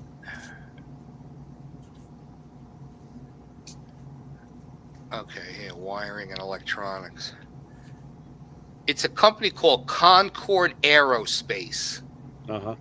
They make switch panels, custom switch panels that are real replicas of Apollo command module. Wow, really? And space shuttle. And it was a Facebook ad. Wow. And I'm like, oh my God. I went up on the website and you could order all of these different panels that are like real live working switch panels that you wire for whatever you want. But they're replicas of Apollo and shuttle stuff, and they'll custom name them for you if you want. Yeah. And they even have a switch panel that I posted it on my Facebook page. It's the COVID microchip implant panel. Hold on, let me put this on. I'll take a picture of it. Oh, wait a second. I could just put the camera on it, but I don't know if you could. Just tell me when it's centered. Can you see that? Yeah. Okay. So tracking GPS, power on. Power on or Mutate standby, and then DNA. then the mutate DNA is you punch the button. Right. But you see how it's got like the things on the Yeah, sides? yeah, Which yeah. makes it, for the Apollo gloves. Right. They're totally legit panels. I want the Apollo 13 one with the note that says "Do not turn off." Well, put the Post-it they on have it. a whole series of Apollo 13 switches for stirring the oxygen tanks. with The all the CryoStar. The CryoStar. They've got a whole bunch of those different panels. Great. I'm like, oh my God, this is awesome. That's cool. Yeah, these guys, it's legit stuff, but it's kind of comedic at the same time. Yeah. So I'm saying to myself, maybe I'll wind up with a couple of those panels in the black car. Yeah, why not? Heck yeah. Because they're built for people with wearing a glove. Sure. So I'm like, oh, that's so cool. And it just happened to show up as an ad, and then I went to their website and I saved it. And I'm like, oh, that's totally cool. The last thing that almost sucked me in on Instagram was, it's about a year ago. I started seeing this ad, and it was for a set of tools. They were on a ring that you could take any electrical connector apart. I have them. So I saw it, and I kept seeing it, and I said, you know what? Because I have different tools. I have some Lyle tools. I have some that I made myself, and I got a collection that I have from over the years. But I said, wow, I that's have really a thing nice. from Lyle that has like 6 of them in a blow case. And it's all the different ones. And then I also have that key ring one that's got like 100 of them on it. But I thought that was cool. So I said, okay, I'm going to buy it. And I forget what happened, but like it wouldn't go through. And I went to look at the website, and it was like, it was like a scam ad or something. I said, yeah, that's what I get for actually following up on an ad on Instagram. So I never did get it. Pissed me Mine off. came. I ordered it and it came. Okay. So, but I think I got mine out of Amazon. Yeah. I've had it for a long time. This But I was- also did, I went on the internet and actually, no, you know what it was? It was from American Auto Wire. Okay, well, that's a trusted company. Yeah. They resell. Right. And they had a thing on the website for the one from in the blow case. Yeah. From Lyle. Right. So I have that also. Right. Along with those special crimpers that I bought, which was the best investment I ever made. Yeah. Yeah, those are Definitely. phenomenal. American Auto Ware's got some good stuff. Yeah. Oh, I was a little kind of taken back when the box came with the wiring harness for the 67 Camaro. I was like, oh my God. Yeah. But I pulled out the instructions. I mean, like, I've done wiring before, so it's not that it's out of my wheelhouse, but it was overwhelming how much stuff was there, you know? And they tell you right in the instructions, just start at the beginning and go from one color to the next section to the next section. And that's what I did. Did you gotta get be systematic about it? one of their direct fit kits for the car, or did Universal? Yes. Yeah. It was a direct fit, what they call an upgrade kit. The classic So updates. Classic update, right? So it had the extra circuits for aftermarket AC, electric fuel pump, all of that stuff. Nice. And it was cool. Yeah. And I mean, but it starts you out right away. The firewall opening on a 67 Camaro is not the right size. Yeah. So you gotta actually get in there with a, like with a saw or whiz wheel, and you gotta open up the hole because it's the larger, ATC fuses, and there's way more circuits. Yeah. So that wasn't bad because it was a pretty easy fit to massage that opening. That's where I lucked out. The 68 was set up for it. Right. I did a 67 wasn't. I did a 65 Malibu a few months ago. They had to cut the opening and make it fit. Yep. Yeah. So that was cool. And then what else? Oh, you know what I found out today? The other day, the black car, the trim tag on the cowl is gone. Really? Somewhere along the line, one of the owners, don't ask me why, decided, let's get rid of this trim tag. Yeah. I don't know what they were worried about. It was the fact that it was an 81 body, but it still had a 70 VIN number and a Norwood trim tag. Yeah. So I don't know if they were afraid somebody was going to find something, because like Rocco thought the car was a stolen chop job. Right. And I'm like, why would you steal a 1970 Firebird and chop it up by putting an 81 body on it? And he goes, yeah, you never thought of it that way. So Well, to make it look as definitely not like what it was supposed to be. It's right. It's actually a good idea. So I went up on one of the Firebird Trans Am enthusiast forums on Facebook. And I said, hey, I got this car. Used to own it, sold it, got it back. Trim tag is now gone. Does anybody stamp out new trim tags? And they gave me a link. There's a guy that makes trim tags. And what you need to do is you need to go to the Pontiac Historical Society, get the printout, pay them for the printout of your car. Right. And then you send him a copy.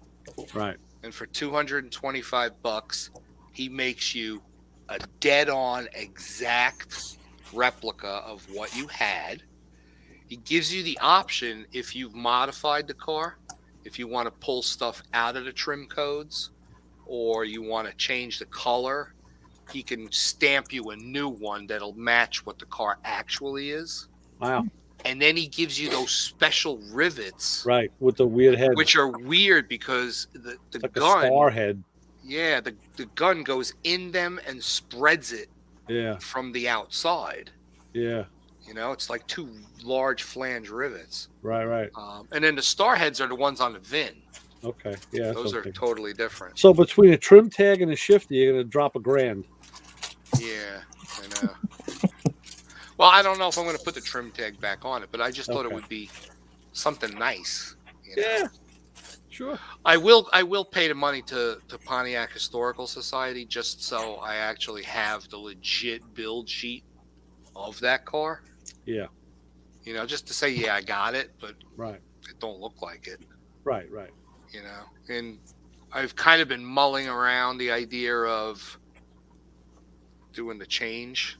Oh yeah. Even though the holes are different. Right. I'm a metal guy. Yeah. If I got to weld something up smaller or cut something larger, You can do it. Yeah. Johnny can do it. Right.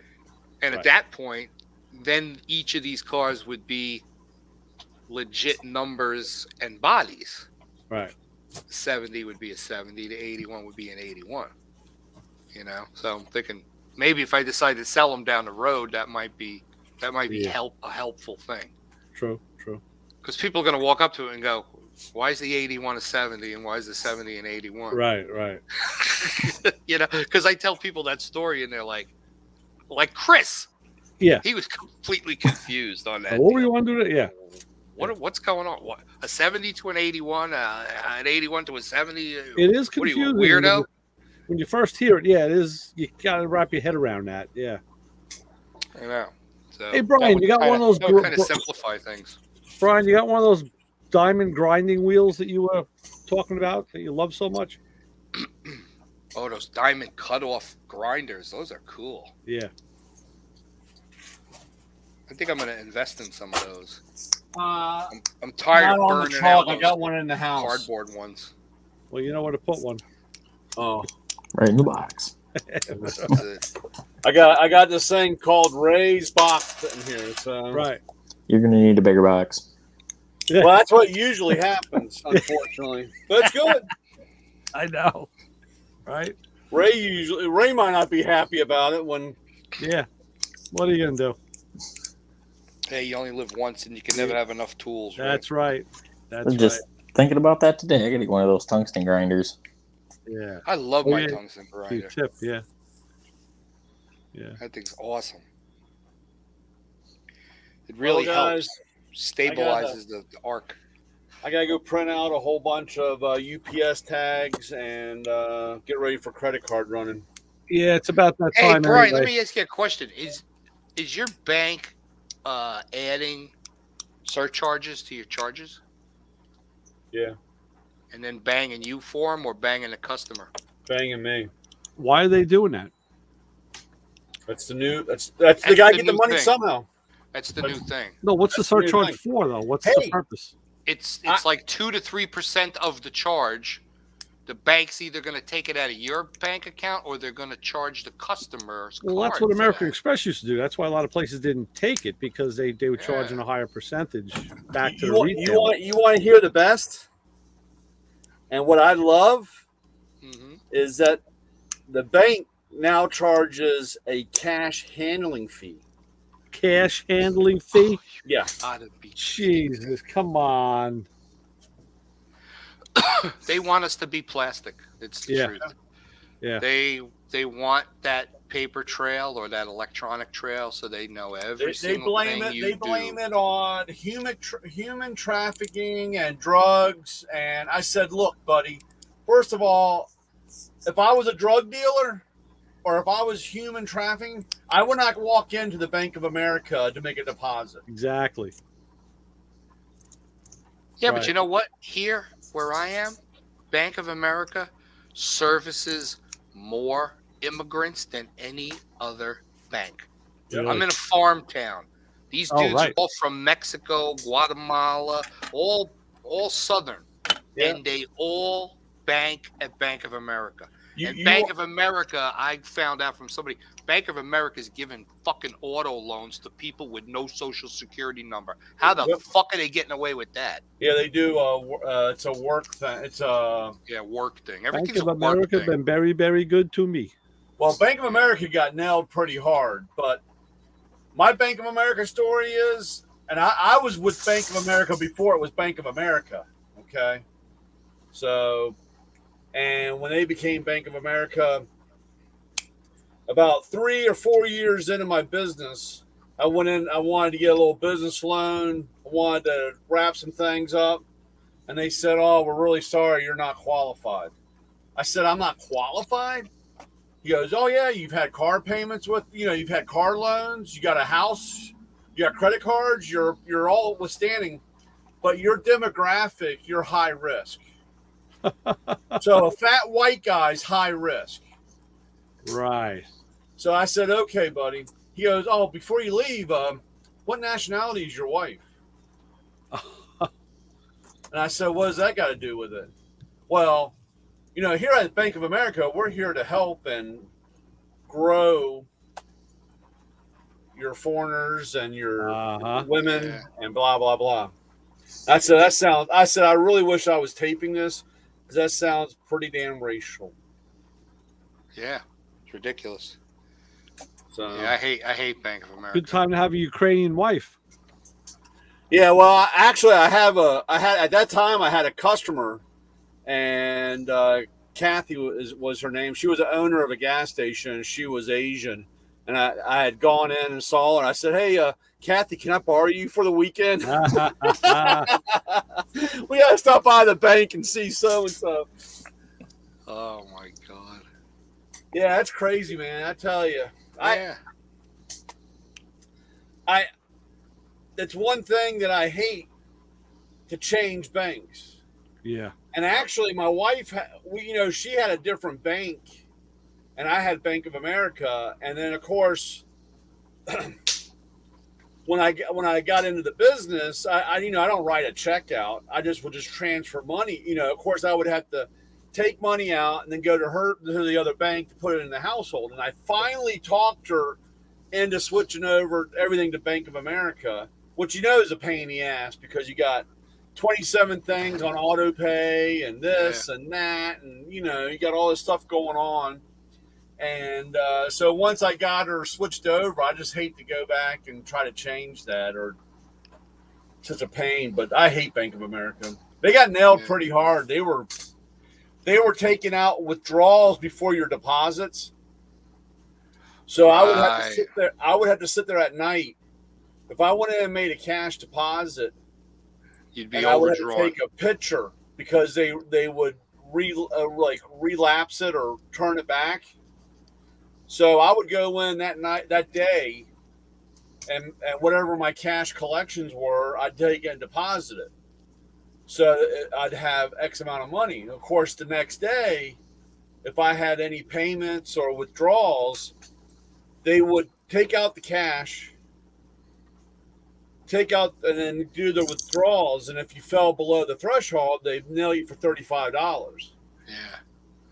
And so then, of course, then they put the cash on top of it, take that $35 for paying that fee. And finally, I had to go in there and I laid a book down like that thick of printouts. And I said, "Look, dude, this ain't right. Cash is king, and cash is there. So because if I come in there and I deposit a check, I can't get that money unless I have that money in the account. You know what I'm saying? They're not going to give you."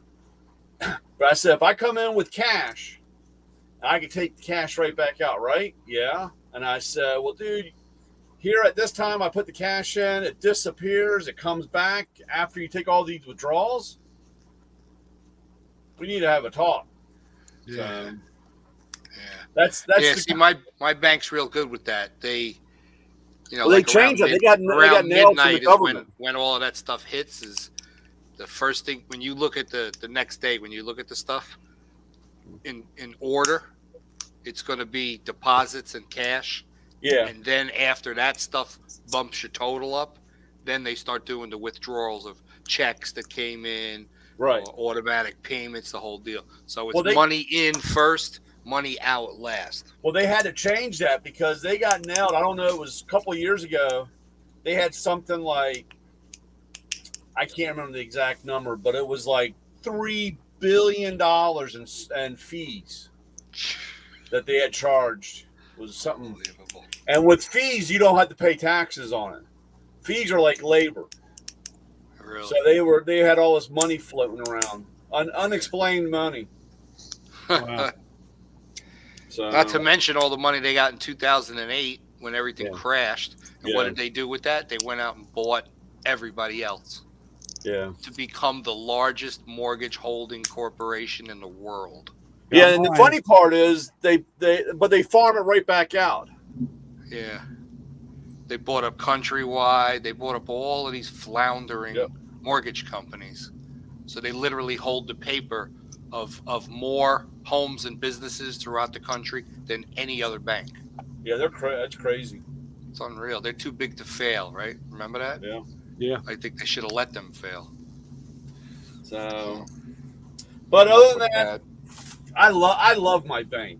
We got to be happy. I hate my bank. No, actually, I like my bank's cool. I hate Bank of America. I'll never deal with them. And of course you got SunTrust or Trust now or Trust, right? Truist, yeah. Truist, SunTrust yeah. and BBT merging together. Yeah. I got Keith. Yeah. What's up, Keith? Kings Park Psycho Center, man. That's the best place in the world. Yeah. I got I'm just looking through chat here. I got them too. I got them. That's the Mustang Fund right there. That's my Is what through SunTrust? Yeah. Yeah. Yeah, that's my Yeah, they're making it an easy swap because they're not changing any of your account numbers or anything. yeah, that's the only thing. I'm supposed to be getting my new card though real soon. So Yeah, I got the got an emails. email thing. I haven't seen anything yet. I haven't seen it either, but yeah, that's my that's the Mustang Fund. And I got a boatload of cards coming because I've got, for the business, I got a main account. I've got an account for taxes. And I've got an account for the employees because they all carry a card. If they got to go buy gas, if they got to go get something. So I'm going to have I'll be able to start playing poker with all these cards that are going to show up. Yeah. It's crazy. All right. I'm out. Yeah, I'm gonna get going. I'm gonna throw the garbage out and then get ready for a rainy, foggy day tomorrow. It's starting to pour down rain again here. So Fun get stuff. ready. Justin, you keep building those beautiful headers, man. Will do. We'll keep Yeah, come on down and start welding. Nice. Awesome. All right, so tonight for Lewis Lee and all the plane and traffic guys, tonight was the build team crew from the bus. We're going to have Lewis and Tyler should be calling in Motormouth Radio again on Sunday to give us their recap. So we'll catch up with them. But as usual, Ray Guarino, Chassis, John McAman, Brian, and Justin Ambet's hanging out on the late night show. And we are signing off. John, what do we always say that Chris says that you say that he says that Kim Don't follow us home. Or else. That's right. I got plenty of land and a lot of shovels. There you go. Damn. All right. I got the fish weight. Seafood. Fish food. See ya.